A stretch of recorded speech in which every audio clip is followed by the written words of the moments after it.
ತುರಗವನು ಮಂದಿದುದ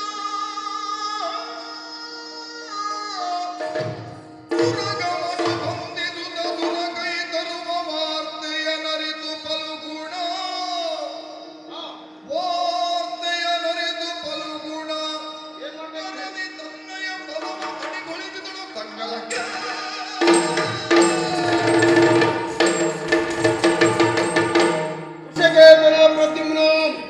ಮೊದಲಾಗಿ ಹೊಂದಿಸಿಕೊಳ್ತಾ ಇದ್ದೇನೆ. ನಿಮಗೆ ಸತ್ಯ ಧರ್ಮವನ್ನು ಕಣ್ಣಿನ ಬೆಳಕನ್ನಾಗಿಸಿಕೊಂಡು ಮೂಗಿನ ಉಸಿರನ್ನಾಗಿಸಿಕೊಂಡು ಬಾಳಬೇಕು ಅಂತ ಯಾರು ಹೊರಡುತ್ತಾರೋ ಅವರು ಆಗಾಗ ಸಂಕಷ್ಟಗಳಿಗೆ ಜೊತೆಯೊಡ್ಡಬೇಕಾಗುತ್ತದೆ. ಇದಕ್ಕೆ ಪ್ರತ್ಯಕ್ಷ ಸಾಕ್ಷಿ ಪಾಂಡವರಾದಂತಹ ನಮ್ಮ ಬದುಕು. ಕೌರವಾದಿಗಳಂತಹ ಕೌರವಾದಿಗಳಿಂದ ಜೀವಿತದಲ್ಲಿ ಸರ್ವಸ್ವವನ್ನು ಕಳೆದುಕೊಂಡು ವನವಾಸ ಅಜ್ಞಾತವಾಸಕ್ಕಾಗಿ ಕಾಡು ಪಾಲಾಗಬೇಕಾಯಿತು, ಪಡಬಾರದ ಪಾಡನ್ನು ಪಡಬೇಕಾಯಿತು.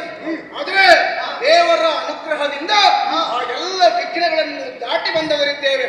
ಕಳೆದುಕೊಂಡಂತಹ ರಾಜ್ಯವನ್ನು ಮರಳಿ ಪಡೆಯುವುದಕ್ಕಾಗಿ ಸಂಧಾನದ ಸರ್ವ ಪ್ರಯತ್ನ ಮಾಡಿದಾಗ ವಿಫಲವಾದಾಗ ಅನಿವಾರ್ಯವಾಗಿ ನಾವು ಯುದ್ಧಕ್ಕೆ ಸಿದ್ಧರಾಗಬೇಕಾಯಿತು, ಕೌರವಾದಿಗಳನ್ನು ಕೊಲ್ಲಬೇಕಾಯಿತು. ಆದರೆ ಒಂದು ಮಕ್ಕಳೇ, ಮಳೆ ಬಿಟ್ಟರೂ ಮರದ ಹನಿ ಬಿಡದು ಎಂಬ ಹಾಗೆ ಕೌರವಾದನ್ನು ಕೊಂದದ್ದು ಹೌದು. ದುಷ್ಟರು ನಿರ್ನಾಮ ಆದರೂ ಕೂಡ ಅವರು ನಮ್ಮ ಬಂಧುಗಳಾದ ದೆಸೆಯಿಂದ ಬಂಧುಗಳನ್ನು ಇರಿದು ಕೊಂದ ಕಾರಣಕ್ಕಾಗಿ ಬಂಧುಹತ್ಯಾ ದೋಷ ತನಗೆ ಬಂತು ಎನ್ನುವ ಹಾಗೆ ನಮ್ಮ ಅಣ್ಣನಾಥ ಧರ್ಮಮೂರ್ತಿ ಧರ್ಮರಾಜ ವಿಲಪಿಸತೊಡಗಿದ. ಅದೇ ಹೊತ್ತಿಗೆ ಬಂದಂತಹ ವ್ಯಾಸರು ಒಂದು ಸೂಚನೆಯನ್ನು ಕೊಟ್ಟರು. ಈ ಹಿಂದೆ ರಾವಣಾದಿ ಖಳನ್ನು ಕೊಂದ ಕಾರಣವಾಗಿ ಶ್ರೀರಾಮಚಂದ್ರ, ವಿಶ್ವರೂಪಾಚಾರ್ಯನು ಕೊಂದ ಕಾರಣವಾಗಿ ದೇವೇಂದ್ರ ಅಶ್ವಮೇಧಾಪುರವನ್ನು ಕೈಗೊಂಡ್ರು. ಬದುಕಿನಲ್ಲಿ ಮಾಡಿದಂತಹ ಎಲ್ಲ ಪಾಪಗಳು ಪ್ರಕ್ಷಾಳನೆ ಆಗಬೇಕಿದ್ರೆ ಅಶ್ವಮೇಧ ಒಂದು ಸಾಧನವಾಗುತ್ತದೆ. ಹಾಗೆ ಮಾಡಿ ಎನ್ನುವ ಹಾಗೆ ನಿರೂಪವನ್ನು ಕೊಟ್ಟರು. ಅವರ ನಿರೂಪದಂತೆ ಶ್ರೀಕೃಷ್ಣನ ಅನುಗ್ರಹದಿಂದ ಸ್ವಚ್ಛತರ ಧವಳಾಂಗದತಿ ಮನೋಹರ ಪೀತ ಪುಚ್ಚದ ಸುಗಮನದೊಂದೇ ಕಿವಿಯೊಳಸವ ನೀಲಚ್ಛವಿಯ ಕೋಮಲ ತುರಂಗವನ್ನು ಸಾಧಿಸಿ ಪೂಜಿಸಿ ಸಿದ್ದೇಶಗಳ ಮೇಲೆ ಬಿಟ್ಟ ನಮ್ಮಣ್ಣ ಧರ್ಮರಾಜ ಅಶ್ವದ ರಕ್ಷಕನಾಗಿ ಮೂರು ಲೋಕದ ವೀರನಾದಂತಹ ಪ್ರಾರ್ಥನೆಯನ್ನು ಕಳುಹಿಸಿದ ಜೊತೆಯಲ್ಲಿ ನನ್ನ ಜೊತೆಯಲ್ಲಿ ನಿಮ್ಮನ್ನೆಲ್ಲ ಕಳುಹಿದ. ನಮ್ಮ ಅಶ್ವ ಈಗಾಗಲೇ ಅಲ್ಲಲ್ಲಿ ಸಂಚರಿಸ್ತಾ ಒಂದು ಸೇರಿದಂತಹ ಸ್ಥಳ ಯಾವುದು ಅಂತ ಕೇಳಿದ್ರೆ ಮಾಹಿಷ್ಮತಿ. ಇಲ್ಲಿಗೆ ಬಂದು ಸೇರಿದಾಗ ಮಾಹಿಷ್ಮತಿ ಅಧಿಕಾರಿ ಕಪ್ಪಕಾರಣಿಕೆಯನ್ನು ಕೊಟ್ಟು ಶರಣಾಗತನ ಅಂತ ನಾವು ಭಾವಿಸಿದ್ರೆ ಅದು ಹಾಗಾಗಲಿಲ್ಲ. ನಮ್ಮ ನಿರೀಕ್ಷೆಯೆಲ್ಲವೂ ಸುಳ್ಳಾಗಿ ಹೋಯಿತು. ಅಶ್ವವನ್ನು ಬಂಧಿಸುವುದರ ಜೊತೆಯಲ್ಲಿ ತನ್ನ ಮಗನಾದಂತಹ ಪ್ರವೀರನನ್ನು ಯುದ್ಧಕ್ಕಾಗಿ ಸನ್ನದ್ಧನಾಗಿಸಿ ಕಳಿಸಿಕೊಟ್ಟಿದ್ದಾನಂತೆ. ಈಗ ಏನು ಮಾಡಬೇಕು ಅಂತ ಯೋಚನೆ ಮಾಡ್ತಾ ಇದ್ದದ್ದು ನಾನು.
ಮಹಾವೀರರನ್ನೇ ಗೆದ್ದು ಬಂದವರು ಇಲ್ಲಿಯ ತನಕ ಹಲವಾರು ರಾಜ್ಯದಲ್ಲಿ ಹೋದ ಬಸವವನ್ನು ಕಟ್ಟಿ ನಮ್ಮನ್ನು ಯುದ್ಧಕ್ಕಾಗಿ ಬಂದರು.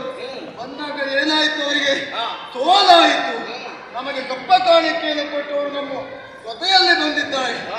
ಈತನನ್ನು ಹಾಗೆ ದೂರದಲ್ಲಿ ಸೋಲಿಸಿ ಅವರನ್ನು ಕಪ್ಪ ಕಾಣಿಕೆ ಆತರ್ತಾನೆ ಕೊಡಿಯಪ್ಪಳೆ. ಬಹಳಷ್ಟು ಕಡೆ ಹೋಗದೆ ಇದ್ರು ಇಲ್ಲಿಗೆ ಬಂದವರು ನಾವು. ಆದ್ರೆ ಇಲ್ಲಿಯ ಅಧಿಕಾರಿ ಕಟ್ಟಿದ್ದಾನಂತ ಆದ್ರೆ ಸುಮ್ಮನೆ ಬಿಡಬಾರದು. ನಿಮ್ಮ ಉತ್ಸಾಹಕ್ಕೆ ನನ್ನ ಪ್ರೋತ್ಸಾಹ ಮುಖ್ಯ ಉಂಟು. ಆದ್ರೆ ಒಂದು ಮಕ್ಕಳೇ, ಸಾಲ, ರೋಗ, ಶತ್ರು, ಅಗ್ನಿ, ಅಹಿ ಇವುಗಳೆಲ್ಲ ಬಹಳ ಸಣ್ಣದು ಎನ್ನುವ ಹಾಗೆ ಹಗುರವಾಗಿ ಭಾವಿಸಬಾರದು. ಜಾಗ್ರತೆಯಲ್ಲಿ ಹೋಗಿ ಬನ್ನಿ.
ಮಗ, ಮರಿ ದೇವರು, ಸಣ್ಣ ದೇವರು,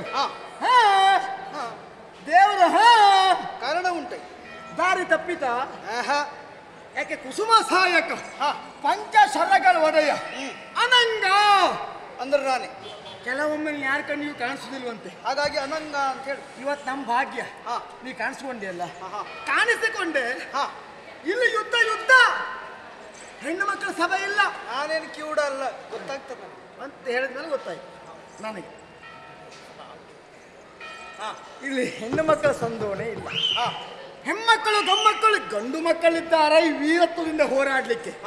ಹೆಣ್ಣು ಮಕ್ಕಳಲ್ಲಿ ಇಲ್ವ ಇಲ್ಲ. ನಿಮ್ಮ ಹೂವಿನ ಸರ ಹೆಣ್ಣು ಮಕ್ಕಳ ಮರಳುಗೊಳಿಸುವುದಕ್ಕೆ, ಗಂಡು ಮಕ್ಕಳನ್ನು ಒಳಗಾಗಿಸುವುದಕ್ಕೆ ಆಯಿತು ಬಿಟ್ರೆ ಯುದ್ಧ ಕ್ಷೇತ್ರದಲ್ವೇ ಅಲ್ಲ. ನಿನ್ನ ಧಟು ಇಲ್ಲಿ ನಡೆಯುವುದಿಲ್ಲ. ಹೋಗು ಹೋಗು ಹೋಗು ಹೋಗು, ಮಾತಾಡಬೇಡ ಮಾರಾಯ. ಅರಿಯದೆ ನೀ ಜರದೆ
ಪ್ರವೀರ, ನಿನ್ನ ಮಾತನ್ನ ಕೇಳಿದಾಗ ಎಲ್ಲಿಲ್ಲದ ಕೋಪ, ಇನ್ನೊಂದು ಕಡೆಯಲ್ಲಿ ನಗು.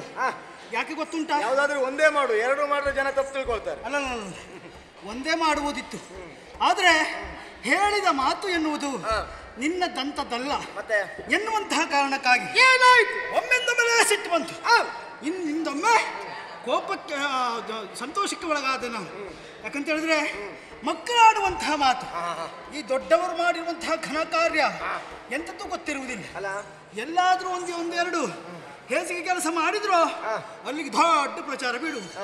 ಹಾಗಾಗಿ ಈಗ ನಾನು ಮಾಡಿರುವಂತಹ ಕೆಲವೊಂದು ಅಪರಾಧವನ್ನ ಮುಂದಿಟ್ಟುಕೊಂಡು ಆಕ್ಷೇಪದ ಸುರಿಮಳೆಯನ್ನು ಅದು ಅಪರಾಧ ಅಲ್ಲ, ನೀನಿರುವುದೇ ಹಾಗೆ. ನೀನು ತಪ್ಪು ಮಾಡುತ್ತಲ್ಲ, ಅದು ನಿನಗೆ ವರವೇ ಹಾಗಲ್ವಾ? ಹಾಗಲ್ಲ, ನೀ ತಪ್ಪು ಮಾಡಿದಂತ ಆಕ್ಷೇಪ ಅಲ್ಲ. ಹೌದಯ್ಯ, ಯುದ್ಧ ಕ್ಷೇತ್ರ, ಹೆಣ್ಣು ಮಕ್ಕಳಿದ್ದು ನಿನ್ನ ಬಾಣ ಪ್ರಯೋಗ ಮಾಡು ಅಂತ ಹೇಳಿದ್ದಷ್ಟೇ. ನನ್ನ ವೃತ್ತಿ ಹೌದು. ಹೇಸಿಗೆ ಕೆಲಸ ಮಾಡಿದಂತ ಹೇಳಿಲ್ಲ. ಆಗಲ್ಲ. ಈ ಹೇಸಿಗೆ ಕೆಲಸ ಇರುವುದಾಗಿ ಪ್ರಾಧಾನ್ಯವಾಗಿ ಮಾತನಾಡಿದ್ದಲ್ಲ, ವಿಚಾರವಾಗಿ ಬಂದಾಗಿಂತ ಮಾತುಗಳನ್ನು ಬರಬೇಕಾಗ್ತದೆ. ಮತ್ತೆ ನನ್ನ ವೃತ್ತಿನ ಸಹಜವಾಗಿ ಒಪ್ಪಿಕೊಳ್ತೇನೆ. ಯಾವ ಕ್ಷೇತ್ರ ಪಾತ್ರ ಅರಿವು ನನಗುಂಟು, ಕಾರಣ ಉಂಟು, ಆ ಉದ್ದೇಶ ಎನ್ನುವುದು ನನಗೆ ಗೊತ್ತುಂಟು. ಹಾಗಾಗಿ ಆ ಉದ್ದೇಶವನ್ನು ಅರಿಯದೆ ಮಾತನಾಡ್ತೀಯಂತಾದ್ರೆ ಅರಿಯದೆ ಮಾತನಾಡಿದೆ, ತಿಳಿದೇ ಮಾತನಾಡಿ ತಿಳಿದ ಸಂಗತಿ ವಿಚಾರವನ್ನು ನಿನ್ನ ಮುಂದೆ ಮಂಡಿಸ್ತೇನೆ. ನಾವು ಬಿಟ್ಟಿರುವಂತಹ ತೊರಗವನ್ನ ಬಂಧಿಸಿದವರು ನೀವಿದ್ದಿ. ಕೆಲವರು ನಮ್ಮಲ್ಲಿ ಹೋರಾಟವನ್ನು ಮಾಡಿ ಹೋರಾಟವು ಕೈ ಸಾಗದೆ ಶರಣಾಗತರಾಗಿ ಕಪ್ಪ ಕಾಣಿಕೆಯನ್ನು ಕೊಡುವುದರ ಮುಖೇನವಾಗಿ ನಮ್ಮೊಂದಿಗೆ ಸೈನ್ಯವನ್ನು ಸೇರಿಕೊಂಡವರಿದ್ದಾರೆ. ನೀವು ಹಾಗೆ ಮಾಡಲಿಲ್ಲ. ತಮ್ಮ ಭುಜಬಲ ಎಷ್ಟು ಹೇಗೆ ಎನ್ನುವುದಾಗಿ ತೋರ್ಪಡಿಸಬೇಕೆನ್ನುವಂತಹ ಉದ್ದೇಶಕ್ಕಾಗಿ ನಾವು ಬಿಟ್ಟಿರುವಂತಹ ತುರುಗವನ್ನ ಬಂಧಿಸಿದವರು ತಾವಿದ್ದೀರಿ. ಅಯ್ಯ, ಒಂದು ವಿಚಾರವನ್ನು ಹೇಳ್ತೇನೆ ಕೇಳು. ನನ್ನಲ್ಲಿರುವಂತಹ ಪಂಚಶರಗಳು ಅಶೋಕಾರದಿಂದ ಚೂತರೋಮಲ್ಲಿ ಕರೆಯಲೋತ್ಪಲ ಪಂಚಶರ ಪ್ರಯೋಗ ಆಗುವುದು ದೊಡ್ಡ ಸಭೆಯಲ್ಲಿ. ಒಂದು ಕಡೆ ಹೆಣ್ಮಕ್ಳು ಕೂತ್ಕೊಂಡಿರ್ತಾರೆ, ಇನ್ನೊಂದು ಕಡೆ ಗಂಡು ಮಕ್ಕಳು ಕೂತ್ಕೊಂಡಿರ್ತಾರೆ. ಅವರಿಬ್ಬರು ಕಣ್ಣೋಟ ಒಂದಾಗಬೇಕು, ದೇಹ ಎನ್ನುವುದು ಒಂದಾಗಬೇಕು ಅಂತ ಆದ್ರೆ ನನ್ನ ಬಾಣ ಪ್ರಯೋಗ ಎನ್ನುವುದು ಮುಖ್ಯವಾಗಿರ್ತದೆ. ಸಹಜವಾಗಿ ಒಪ್ಪಿಕೊಳ್ತೇನೆ. ಅದು ಒಂದೇ ನನ್ನಲ್ಲಿರುವಂತಹ ಕುಸುಮಾಸ್ತ್ರವಲ್ಲ, ಕೆಲವು ಅಸ್ತ್ರಗಳುಂಟು. ಕೆಲವು ಅಸ್ತ್ರ ಅಂತ ಹೇಳಿದ್ರೆ ಕೆಲವರನ್ನ ಮೊದಲೇ ಕೊಂದವನ ಇಷ್ಟು ಬೆಳೀಲಿಲ್ಲ. ಸಣ್ಣದಿರುವಾಗ ಶಂಬರಾಸುರ ಎನ್ನುವಂತಹ ಅಸುರ ತಾನಾಗಿ ಮೆರೆದಾಡ್ತಾ ಇದ್ದ. ದೇವತೆಗಳಿಗೆ ತೊಂದರೆ ಕೊಡುವುದಕ್ಕೆ ಮುಂದಾದ, ಗೋಬ್ರಾಹ್ಮಣರನ್ನ ಹಿಂಸಿಸುವುದಕ್ಕೆ ಶುರು ಮಾಡಿದ. ಆತನು ಅಂತ್ಯವಾಗಬೇಕು ಅಂತಾದ್ರೆ ದೇವತೆಗಳು ಶ್ರೀಮನ್ನಾರಾಯಣನ ಸ್ಮರಿಸಿದಾಗ ನನ್ನನ್ನು ಪ್ರೇರೇಪಿಸಿದರು. ಸರಿ, ನೇರವಾಗಿ ಹೋಗಿ ನಾನು ಸಣ್ಣವನಾದರೂ ಸಹ ಶಂಬರ ಎನ್ನುವಂತಹ ಅಸುರನನ್ನ ಕೊಂದವ ಪರಾಕ್ರಮಿಯ ನಾನು. ಮೊದಲೆಲ್ಲ ಕೆಲವರೆಲ್ಲ ಸಣ್ಣ ಇದ್ದಾಗ ಭಯಂಕರ ಹೆಸರು ಮಾಡ್ತಾರೆ, ದೊಡ್ಡ ಇದ್ದಾಗ ಅವ್ರು ಎಲ್ಲಿದ್ದಾರೆ ಅಂತ ಹುಡುಕಬೇಕಾಗ್ತದೆ. ನಿನ್ನ ಕಥೆ ಹಾಗೆ ಆಗಿದೆ. ಲೋಕಕ್ಕೆ ಪ್ರೀತಿ ಪ್ರೇಮದ ಪಾಠ ಮಾಡಿದ್ದು ಸಣ್ಣವನಿದ್ದಾಗಲಿ ಹಾಳು ಮಾಡಿದೆ ಕೆಲ ಹುಡುಗರ ಮಕ್ಕಳ. ನೀನು ಅನ್ಬಿಡ್ತೀರ ನಾನು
ಕೇಳಿದ್ರೆ ನಮ್ಮವರೆಲ್ಲರನ್ನು ಸವರುತ್ತ ಮುಂದೊತ್ತಿ ಬರ್ತಾ ಇದ್ದೀಯ.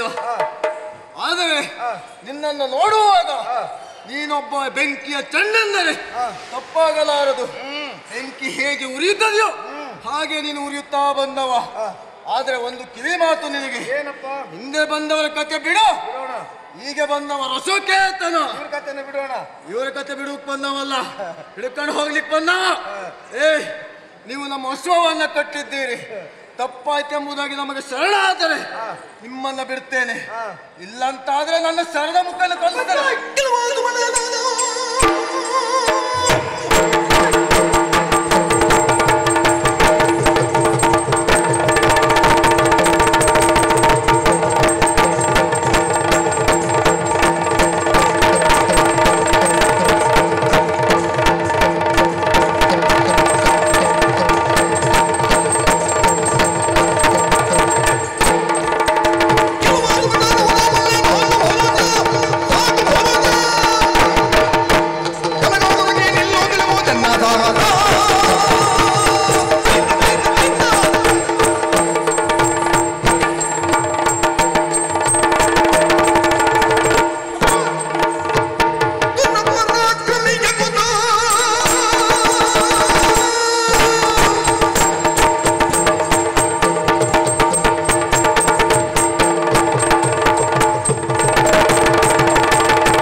ಸುಕುಮಾರ ದುರ ಪರಾಕ್ರಮೆಯಾಹುದು ಮೆಚ್ಚಿದೆ. ಜೀವನ ಪಾವನವಾಯಿತು. ಬಹುರತ್ನಾನಿ ವಸುಂಧರ. ಈ ಪ್ರಪಂಚದಲ್ಲಿ ಎಲ್ಲೆಲ್ಲಿ ಎಂತಹ ರಕ್ತ ಸದೃಶವಾದಂತಹ ಪ್ರತಿಭೆಗಳು ಹುಟ್ಟಿಕೊಳ್ಳುತ್ತದಂತೆ ಹೇಳುವುದಕ್ಕಿಲ್ಲ ಅಲ್ವಾ? ಈ ಮಾಯುಷ್ಮತಿಯಲ್ಲಿ ನಿನ್ನಂತಹ ಪ್ರಗಲ್ಭ ಪ್ರತಿಭೆ ಒಂದು ಉಂಟು ಅಂತಾದ್ರೆ ಸಂತೋಷ ಪಡುವವರು ನಾವು. ಯಾಕಂದ್ರೆ ಗುಣಕ್ಕೆ ಮತ್ಸರ ಇಲ್ಲ. ಇದುವರೆಗೆ ಇದರಾದಂತಹ ನಮ್ಮಲ್ಲಿ ಇರುವಂತಹ ಎಲ್ಲ ಪಟುಭಟರನ್ನು ಧರೆಗೆ ಉರುಳಿಸಿದ್ದಿ ಎಂದ ಮಾತ್ರಕ್ಕೆ ಒಬ್ಬ ಬೇಡ, ಅಹಂಕಾರದ ಅದ್ರಿಯನ್ನು ಅಡರಬೇಡ. ಖಂಡಿತ. ಈಗ ಎದುರಾಗಿ ಬಂದವ ಯಾರು ಗೊತ್ತುಂಟ? ಮೂರು ಲೋಕದ ವೀರ ವಿಜಯ ಮಹಾ ಸಮರ್ಥ ಪಾರ್ಥ ಬಂದವನಿದ್ದೇನೆ. ನನ್ನೊಡನೆ ಹೋರಾಟ ಮಾಡುವುದಕ್ಕೆ ಮುಂದಾದಂತಾದ್ರೆ ಅಳಿದು ಹೋಗಬೇಕಾದಿತ್ತು. ಆದ್ದರಿಂದ ಕುದುರೆಯನ್ನು ಕೊಡು, ಕಪ್ಪವನ್ನು ಕೊಡು, ಶರಣಾಗತನಾಗು. ಜೀವನ ಬದುಕನ್ನು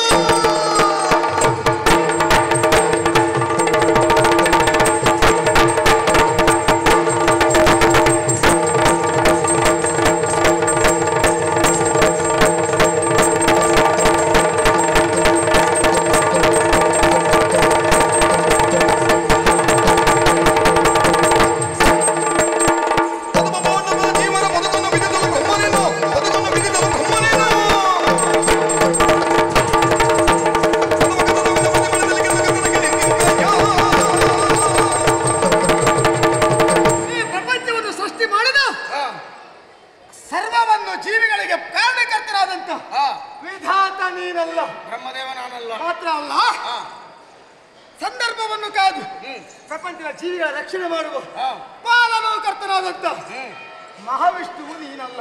ಪುರುಷೋತ್ತಮ. ಕಾಲವನ್ನು ಅರಿತು ಲಯ ಮಾಡುವ ಕಡೆಯ ದಿಕ್ಕಿನ ಒಡೆಯನಾದ ಮೃಗನು ಅದು ನೀನಲ್ಲ. ಅಲ್ಲ. ನಮ್ಮ ಹಾಗೆ ಹುಟ್ಟು ಸಾವಿಗೆ ಕಟ್ಟು ಬಿದ್ದ ನರ ನೀನು. ಆದರೆ ನಿನ್ನ ಪರಾಕ್ರಮ ಎನ್ನುವುದು ಮೂರು ಲೋಕದಲ್ಲೂ ಪಸರಿಸಿದೆ. ಮಕ್ಕಳೇ, ಗುರುಮಠದಲ್ಲಿ ಗುರುಗಳು ಹೇಳಿದ್ದು ಧನುರ್ವಿದ್ಯೆ ಕಲಿಯುವಾಗ ಪಾರ್ಥನ ಸ್ಮರಿಸಿಕೊಳ್ಳಿ ಎನ್ನುವುದಾಗಿ. ಇಂದು ನನ್ನ ಕಲ್ಪನೆಯ ಸ್ಫೂರ್ತಿಯ ಮೂರ್ತಿಯಾದ ಪಾರ್ಥನೇ ನನ್ನ ಸಮ್ಮುಖದಲ್ಲಿ ಬರ್ತಾನೆ ಎನ್ನುವ ಕಲ್ಪನೆ ಇಲ್ವೇ ಇಲ್ಲ. ನೀನು ಬಂದಿದೆ ಎಂಬಲ್ಲಿಗೆ ಜೀವನ ಭಾವನೆಯಿಂದಾಗಿ ಭಾವಿಸ್ತೇನೆ. ಪಾರ್ಥನಲ್ಲಿ ಹೋರಾಡಿದ್ದಲ್ಲ, ನಿನ್ನ ಹಮ್ಮು ಬಿಮ್ಮು ಇರಿಸ್ತೇನೆ.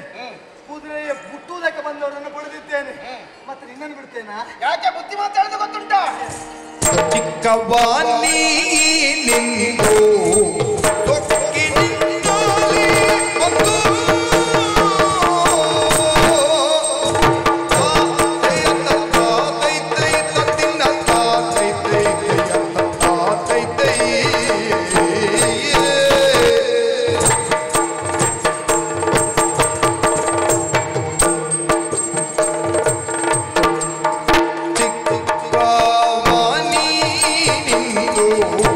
ಚಿಕ್ಕವಾನಿ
ಅಜಗಜಾಂತರ ಸರಿ. ಆದ್ರೆ ಚಿಕ್ಕವನಂತ ಹೆಣ್ಣಿಗೆ ಇಷ್ಟು ಸೊಕ್ಕಿದ್ರೆ ಅಪರಾಧ ಏನು ಅಲ್ಲ. ಮೀಸೆ ಬರುವ ಕಾಲಕ್ಕೆ ದೇಶ ಕಾಣುವುದಿಲ್ವಂತೆ. ಏನು ಅಲ್ಪವಾದ ಸಾಧನೆಯನ್ನು ಮಾಡಿದ್ದೇನೆ ಎಂಬ ಕಾರಣಕ್ಕೆ ವೀರ ವಿಜಯವನ್ನು ತೊಡಕುತ್ತೇನೆ. ಇನ್ನು ಹಾಗೆ ಇದೇ ವಯಸ್ಸಿನಲ್ಲೂ ಸೊಕ್ಕಿನಲ್ಲಿ ದ್ರುಪದನ ಸೆರೆ ಕಟ್ಟಿದ್ದು ಹೇಳು. ಎದೆಯೊಪ್ಪಿಸಿ ಮುಂದ್ರೆ ಅದು ಆಗುವುದಿಲ್ಲ ಪುಣ್ಯಾತ್ಮ. ನಾನು ದ್ರುಪದನನ್ನು ಸೆರೆಗಟ್ಟಿದ್ದೇನೆ, ಅಸಾಧ್ಯವಾದಂತಹ ಸಾಧನೆಯನ್ನು ಮಾಡಿದ್ದೇನೆ ಅಂತ ಯೋಚನೆ ಮಾಡಿ ನನ್ನನ್ನೇ ಅನುಕರಿಸುವುದಕ್ಕೆ ಹೊರಟ್ರೆ ಎಲ್ಲರಿಂದಲೂ ಅದು ಸಾಧ್ಯ ಆಗುವುದಿಲ್ಲ. ಅನುಕರಣೆ ಅಲ್ಲ, ಪಾರ್ಥ ನಮಗೆ ಸ್ಫೂರ್ತಿ ಬೇಕು. ಹೌದು, ಆದ್ರೆ ದೃಷ್ಟಿಪೂತಂ ನೆಸೇತ್ಪಾಡಂ, ಆಡನ್ನು ಜಯಿಸಿದ್ದೇನೆಂಬ ಕಾರಣಕ್ಕೆ ಆನೆಯನ್ನು ಗೆಲ್ಲುತ್ತೇನೆ ಅಂತ ಹೊರಟ್ರೆ ರೆಕ್ಕೆ ಪುಕ್ಕ ಹುಟ್ಟುವ ಮೊದಲೇ ಹಾರಿದ ಹಕ್ಕಿಯ ಗತಿಯಾಗಿ ಹೋಗುತ್ತದೆ. ನೋಡು, ಯಾವತ್ತು ನಾವು ಯಾವ ಕಾರ್ಯವನ್ನು ಮಾಡ್ತಾ ಇದ್ದೇವೆ ಮಾತ್ರ ಅಲ್ಲ, ಯಾರ ಎದುರಿನಲ್ಲಿ ಹೋರಾಟ ಮಾಡುವುದಕ್ಕೆ ಮುಂದಾಗುತ್ತಾ ಇದ್ದೇವೆ. ಅದರಿಂದ ಆಗುವಂತಹ ಸಾಧಕ ಬಾಧಕಗಳ ಕುರಿತಾಗಿ ಕೂಲಂಕಷವಾಗಿ ಯೋಚನೆ ಮಾಡಿಯೇ ಮುಂದುವರಿಯಬೇಕಾಗುತ್ತದೆ. ಹಿಂದೆ ಮುಂದೆ ಯೋಚನೆ ಮಾಡದೆ ದೊಡ್ಡವರನ್ನು ತುಡುಕುವುದಕ್ಕೆ ನೀನು ಮುಂದಾಗುತ್ತೆ ಅಂತ ಆದ್ರೆ ಅಂತಕನ ಅತಿಥಿಯಾಗಬೇಕಾಗುತ್ತದೆ. ಹಾಗಾಗಿ ಮಗ, ಈ ಹಿಂದೆ ಕುರುಕ್ಷೇತ್ರದಲ್ಲಿ ಅಂದ್ರೆ ಮಹಾಭಾರತ ಸಂಗ್ರಾಮದಲ್ಲಿ ನಿನ್ನಂತಹ ಅದೆಷ್ಟೋ ವೀರ ವಿಕ್ರಮಿಗಳನ್ನು ಕೊಲ್ಲಬೇಕಾದಂತ ಅನಿವಾರ್ಯತೆ ಒದಗಿ ಬಂದಿದೆ ಈ ಪಾರ್ಥನಿಗೆ. ಆದರೆ ನಮ್ಮ ಉದ್ದೇಶ ಏನು ಗೊತ್ತಾ? ಮತ್ತೊಬ್ಬರನ್ನು ಕೊಲ್ಲುವುದು ನಮ್ಮ ಉದ್ದೇಶ ಅಲ್ಲ. ನಾವು ಬದುಕುವ ಜೊತೆಯಲ್ಲಿ ಮತ್ತೊಬ್ಬರು ಬದುಕಬೇಕು, ಬೆಳೆಯಬೇಕು ಎನ್ನುವಂತ ಉದ್ದೇಶ ಹೊಂದಿದವರು. ನಾವು ಮಾಡ್ತಾ ಇರುವುದೇನು? ಅಶ್ವಮೇಧಾಧ್ವರ ಒಳ್ಳೆಯ ಕೆಲಸಕ್ಕೆ ಪ್ರೋತ್ಸಾಹವನ್ನು ನೀಡಬೇಕು. ದೇಣಿಗೆ ಕೊಡದೇ ಇದ್ರೂ ತೊಂದರೆ ಇಲ್ಲ, ಅದಕ್ಕೆ ಹಾಗೆ ಹೀಗೆ ಅಂತ ವಿರೋಧ ಮಾಡುವುದಕ್ಕೆ ಮುಂದಾಗಬಾರದು. ನೀವು ಕುದುರೆ ಕಟ್ಟಿದ್ದು ಮಾತ್ರ ಅಲ್ಲ, ನಮ್ಮನ್ನು ಹೋರಾಟ ಮಾಡೋದಕ್ಕೆ ಮುಂದಾಗ್ತೀರಿ ಅಂತ ಆದ್ರೆ ನೀವು ಧರ್ಮವನ್ನೇ ವಿರೋಧಿಸುವುದಕ್ಕೆ ಮುಂದಾಗ್ತೀರಿ ಅಂತ ಅರ್ಥ ಆಗುತ್ತದೆ. ಆದ್ರಿಂದ ಈ ಸೊಕ್ಕು ಸೊಡರು ಇದೆಲ್ಲ ಬೇಡ, ಸುಮ್ಮನೆ ಹುಚ್ಚು ಕಟ್ಟಬೇಡ, ಕುದುರೆ ಬಿಟ್ಕೊಡ. ಬಿಡುವುದಕ್ಕಾಗಿ ಕಟ್ಟಿದ್ದಲ್ವೇ ಅಲ್ಲ, ಬಿಡುವುದೇ ಆದ್ರೆ ಮತ್ತೆ ಕಟ್ಟುವ ಪ್ರಶ್ನೆ ಏನಿತ್ತು? ಹಾಗಾದ್ರೆ ಈಗ ನಾನು ಬಿಡ್ಬೇಕಾಗ್ತದೆ. ನಾನು ಬಿಟ್ಟ ಮೇಲೆ ನೀನು ಕೊನೆ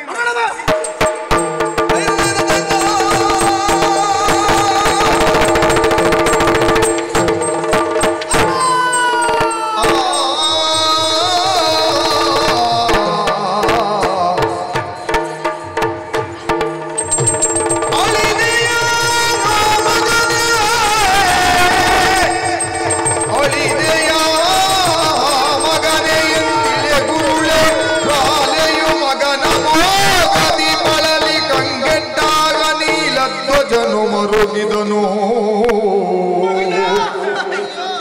ಮುಂದುವರೆದು ಹೋದೆ ನೀನು ತಂದೆಗಿನ್ನು ದಾರಿಯೇನು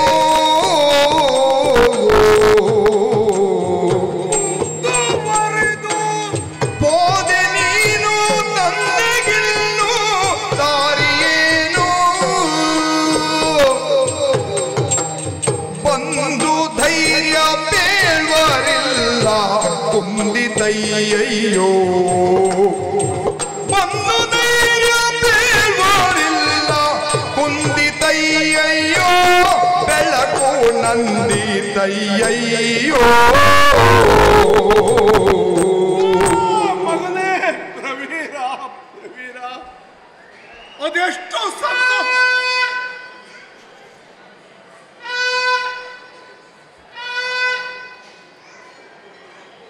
ಅದೆಷ್ಟು ಸಂತೋಷವಾಗುತ್ತಾ ಇತ್ತು ನಿನ್ನನ್ನು ಕರೆಯುವುದಕ್ಕೆ. ಮಗನೇ ಮಗನೇ ಎಂದು ಕರೆಯುವ ನನ್ನ ಬಾಯಿಗೆ ಮುಳ್ಳು ಬಿತ್ತು. ಮಗನೇ, ನಿನ್ನ ಹಿತವನ್ನು ಬಯಸಿ ನಾನು ಆಡಿದ ಮಾತೊಂದು ನಿನಗೆ ರುಚಿಸಲಿಲ್ಲ. ಸಾಯುವ ಕಾಲಕ್ಕೆ ಔಷಧ ಪತ್ತೆ ಹರಿಸುವುದಿಲ್ಲ ಎನ್ನುವುದು ಸಾಕ್ಷಿಯಾಗಿ ಹೋಯಿತು. ಮಗನೇ ಮಗನೇ, ಒಂದು ಕಾರ್ಯದಲ್ಲಿ ಯಶಸ್ವಿ ಹೊಂದಬೇಕಾದರೆ ಕೇವಲ ಉತ್ಸಾಹ ಸಾಲದು, ಅದಕ್ಕೆ ಅನುಭವದ ಧಾರೆ ಎರೆಯಬೇಕು. ನನ್ನ ಆ ಮಾತು ನಿನಗೆ ಹಿತ ಎನಿಸಲಿಲ್ಲ, ಹಿತವೆನಿಸಲಿಲ್ಲ. ಮಗನೇ ಮಗನೇ, ಇದು ಯಾರನ್ನ ನೋಡಿ ಬದುಕಬೇಕು? ಪಂಥದಿಂದ ಪಾರ್ಥನೊಡನೆ ನಿಂತು ಜಯಕ್ಕೆ ಸೆಣದುತ್ತಿರಲು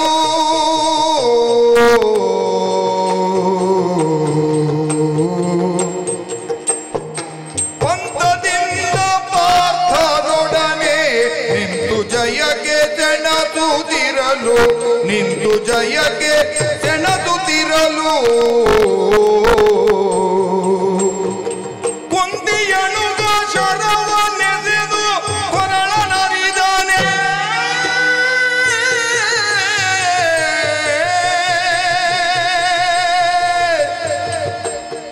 ಕುಂದಿಯನುಗ ಶರವನ್ನೆಸೆದು ಕೊರಳನರಿದಾನೆ ಕೊರಳನರಿದಾನೆ ಎಲ್ಲ ಕರುಳ ನುಗಿದನೆ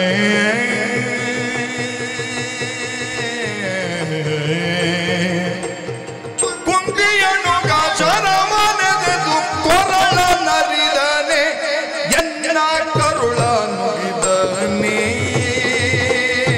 ಮಗನೇ. ಹೆತ್ತ ತಾಯಿ ಆಸೆಯನ್ನು ಈಡೇರಿಸಿದವರು ಈ ಪ್ರಪಂಚದಲ್ಲಿ ಎಷ್ಟು ಜನ ಇದ್ದಾರೆ ಮಗನೇ. ಆದರೆ ನನ್ನ ಮಾತಿಗೋಸ್ಕರವಾಗಿ ರಣಕ್ಷೇತ್ರಕ್ಕೆ ಮುನ್ನುಗ್ಗಿರುವಂತಹ ನೀನು ಪಂಥ ಪೌರುಷಲ್ಲಿ ಹೋರಾಟವನ್ನು ನಡೆಸುತ್ತಿರುವಾಗ ಜಯ ನಿನ್ನ ಪಾಲಿಗಾಗುತ್ತದೆ ಎನ್ನುವಂತ ಅಸೂಯೆಯಿಂದ ಆ ಅರ್ಜುನ ಹರಿತವಾದ ಬಾಣಗಳನ್ನು ಬಿಟ್ಟು ನಿನ್ನ ಕೊರಳನ್ನೆಲ್ಲ ಮಗನೇ ಕತ್ತರಿಸಿರುವುದು. ನನ್ನ ಈ ಕರುಳನ್ನೇ ಕತ್ತರಿಸಿ ಬಿಟ್ಟ ಪಾಪಿ ಅರ್ಜುನ ಆ ಕುತ್ತಿಗೆಯ ಅರ್ಜುನನನ್ನು ಹೆತ್ತಾಗ ಸಂತೋಷವಾಗಿದ್ದಂತೆ, ಅವಳ ಗರ್ಭ ಸಾರ್ಥಕವಾಯಿತು ಅಂತ ಧನ್ಯತೆ ಅವಳಿಗೆ ಬಂತಂತೆ. ಇಲ್ಲ, ಆ ಕುಂತಿ ಯಾಕಾಗಿ ಹೆತ್ತಳೋ ಈ ಅರ್ಜುನನನ್ನು? ನನ್ನಂತ ಎಷ್ಟೋ ಜನ ತಾಯಿಯಂದಿರ ಬಸಿರನ್ನು ಭಂಜೆ ಮಾಡುವುದಕ್ಕೆ ಈ ಅರ್ಜುನ ಹುಟ್ಟಿರಬೇಕು ಮಗನೇ, ಅರ್ಜುನ ಹುಟ್ಟಿರಬೇಕು. ಪ್ರವೀರ ಪ್ರವೀರ ಪ್ರವೀರ. ಕಷ್ಟ ಒದಗಿದು ನಿಂತು ಆ ಹಯದ ದಿಸೆಯಿಂದ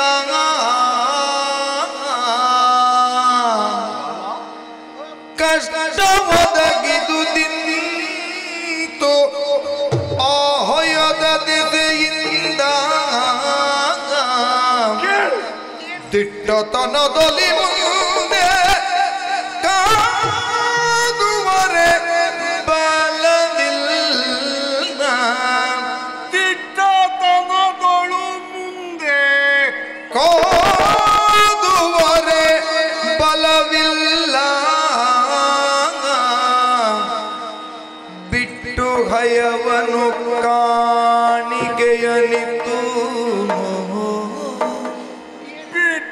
ಹಯವನು ಕಾಣಿಕೆಯನಿತ್ತು ಪಾರ್ಥನನು ಸತ್ಕರಿಸಿ ಸಾಮಗೈವೇ. ಕಾಣಿಕೆಯ ಕೊಟ್ಟು ಪಾರ್ಥನನು ಸತ್ಕರಿಸಿ ಸಾಮಗೈವೇ.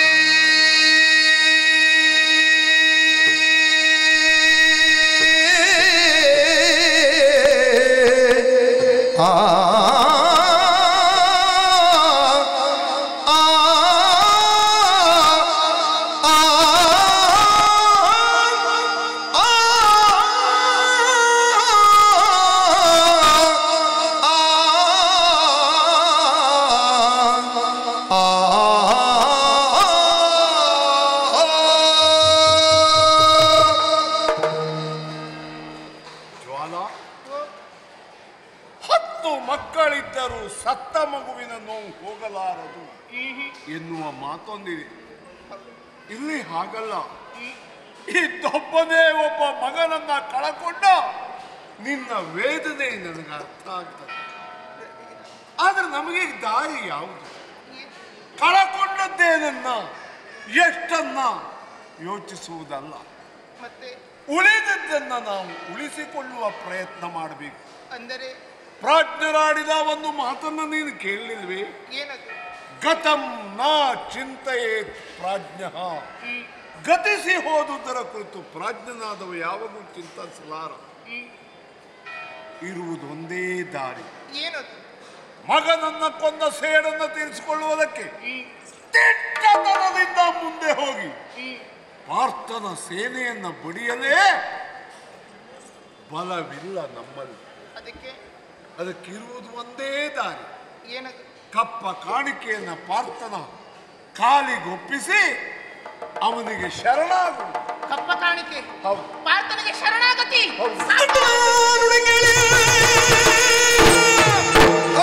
ನುಡಿ ಕೇಳಿ ಉರಗದೊಳು ಸಿಡಿದೆಂದು ನಿಂತಿರುವ ಉರಿ ಗಂಡಿ ನಿಂತ ಬಿರುವಿರದೆಯೇ ಸಿಟ್ಟಿನಿಂದಲೇ ಕಂಬಿನಿಂದಲೂ ಜ್ವಾಲದ ಕಾಲ ಪ್ರತಿಕಾರ ಜ್ವಾಲಾಗ್ನಿಯಾಗಿ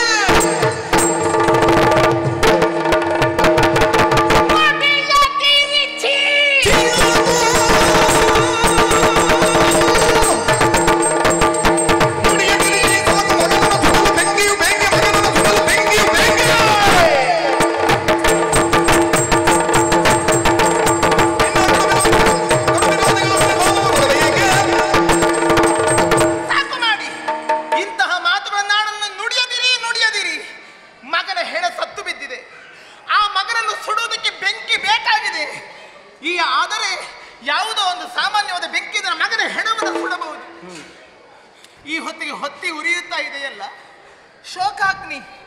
ಆ ಪುತ್ರ ಶೋಕದ ಅಗ್ನಿಯನ್ನು ಹೇಗೆ ಆರಿಸುತ್ತೀರಿ ಹೇಳಿ? ಅದಕ್ಕಿರುವಂತ ದಾರಿ ಒಂದೇ ಒಂದು, ಏನು? ಅರ್ಜುನನ ನಾಶವಾಗಬೇಕೇ ಹೊರತು ಯಾವ ಕಾಲಕ್ಕೂ ಅರ್ಜುನನ ಜೊತೆಯಲ್ಲಿ ಸಖ್ಯವಲ್ಲ. ಕಪ್ಪ ಕಾಣಿಕೆಯನ್ನು ಕೊಡುವುದು, ಶರಣಾಗುವುದು. ಯಾರ ಜೊತೆಯಲ್ಲಿ? ಯಾವ ಆತನು ನಮ್ಮ ಮಗನ ತಲೆ ಕಡಿದನೋ, ಯಾವ ಆತನು ನಮ್ಮ ವಂಶವನ್ನೇ ನಾಶಗೊಳಿಸಿದನೋ ಅಂತಹ ಅರ್ಜುನನ ಜೊತೆಯಲ್ಲಿ ಸಖ್ಯ ಮಾಡಿಕೊಳ್ಳುವುದು. ನೀವಿದನ್ನು ಒಪ್ಪಬಹುದು, ಆದರೆ ನಾ ಸುಮ್ಮನೆ ಇರ್ತೇನೆ ಅಂತ ಮಾಡಿಕೊಂಡಿರ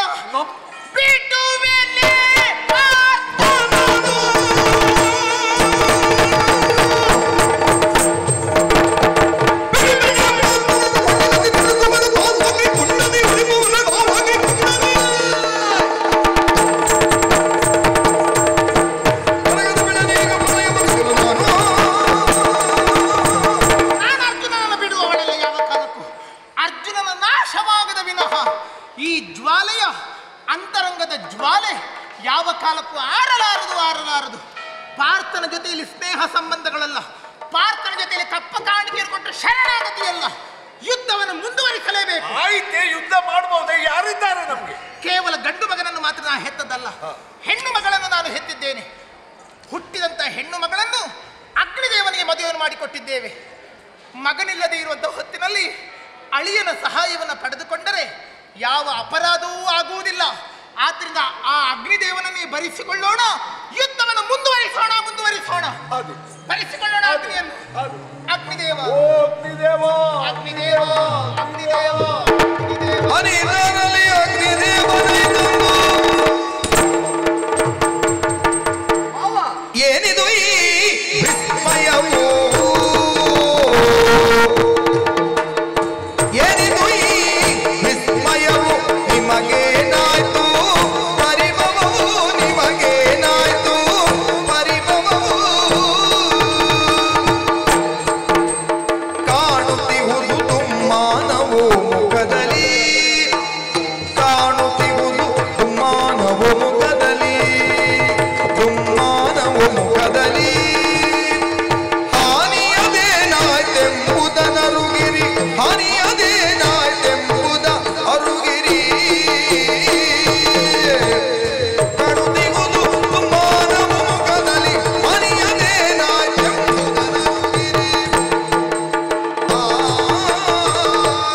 ಓ ಮಾವ, ಅತ್ತೆ, ಅನಿರೀಕ್ಷಿತ ಇದು ನನಗೆ. ನಿಜವಾಗಿ ನಾನು ಎಣಿಸಿರಲಿಲ್ಲ ನೀವಿರುವರು ಒಟ್ಟಾಗಿ ನನ್ನನ್ನು ಇಷ್ಟು ಹೊತ್ತಿಗೆ ಸ್ತುತಿ ಮಾಡುತ್ತೀರಿ ಎಂಬ ಹಾಗೆ.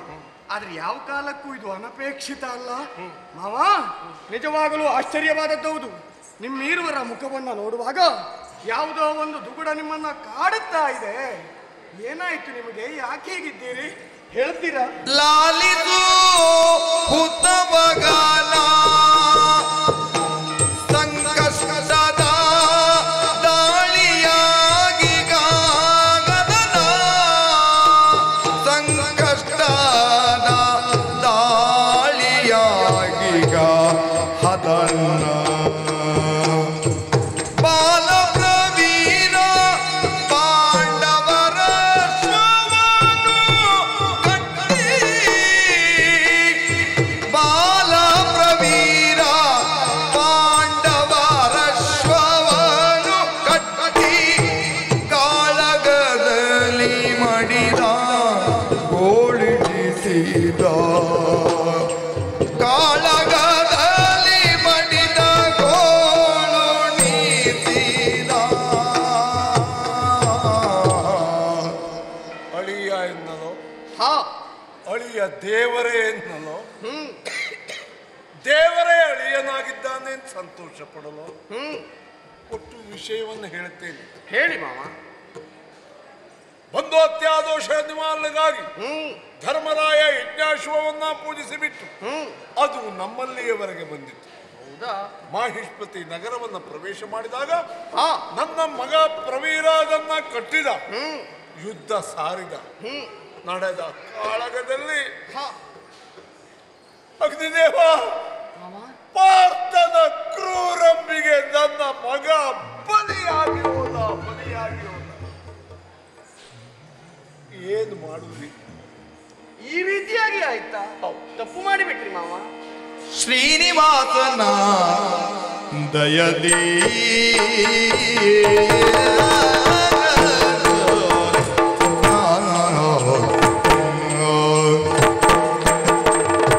ಶ್ರೀನಿವಾಸನ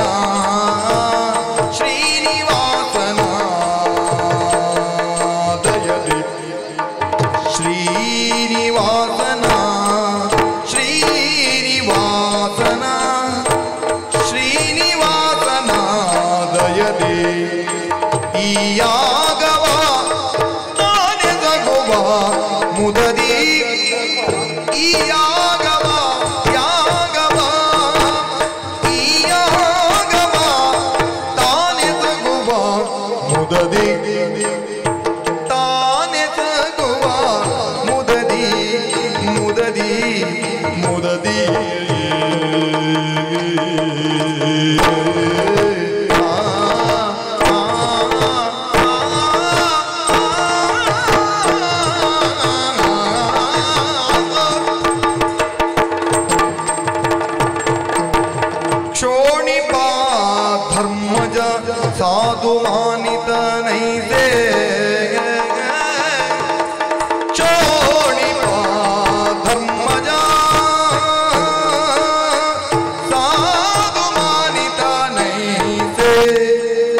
ಸರಿಯಲ್ಲಿದು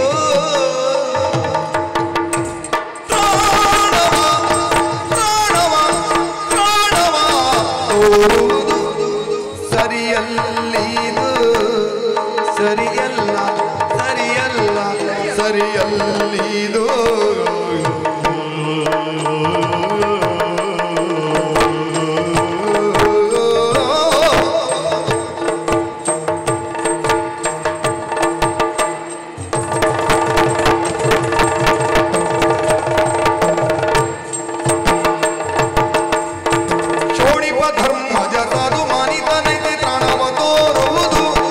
ಸರಿಯಲ್ಲಿದು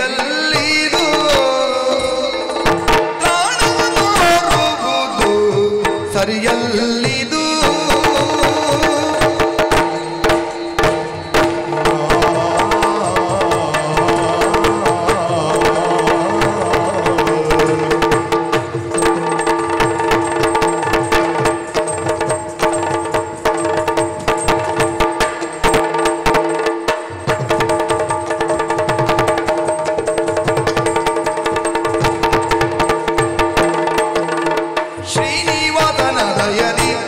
ಯಾಗವತಾನೆ ತಗುವ ಮುದದಿ ಯಾಗವತಾನೆ ತಗುವ ಯಾಗವತಾನೆ ತಗುವ ಮುದದಿ ಶ್ರೀನಿವಾಸನ ದಯದಿ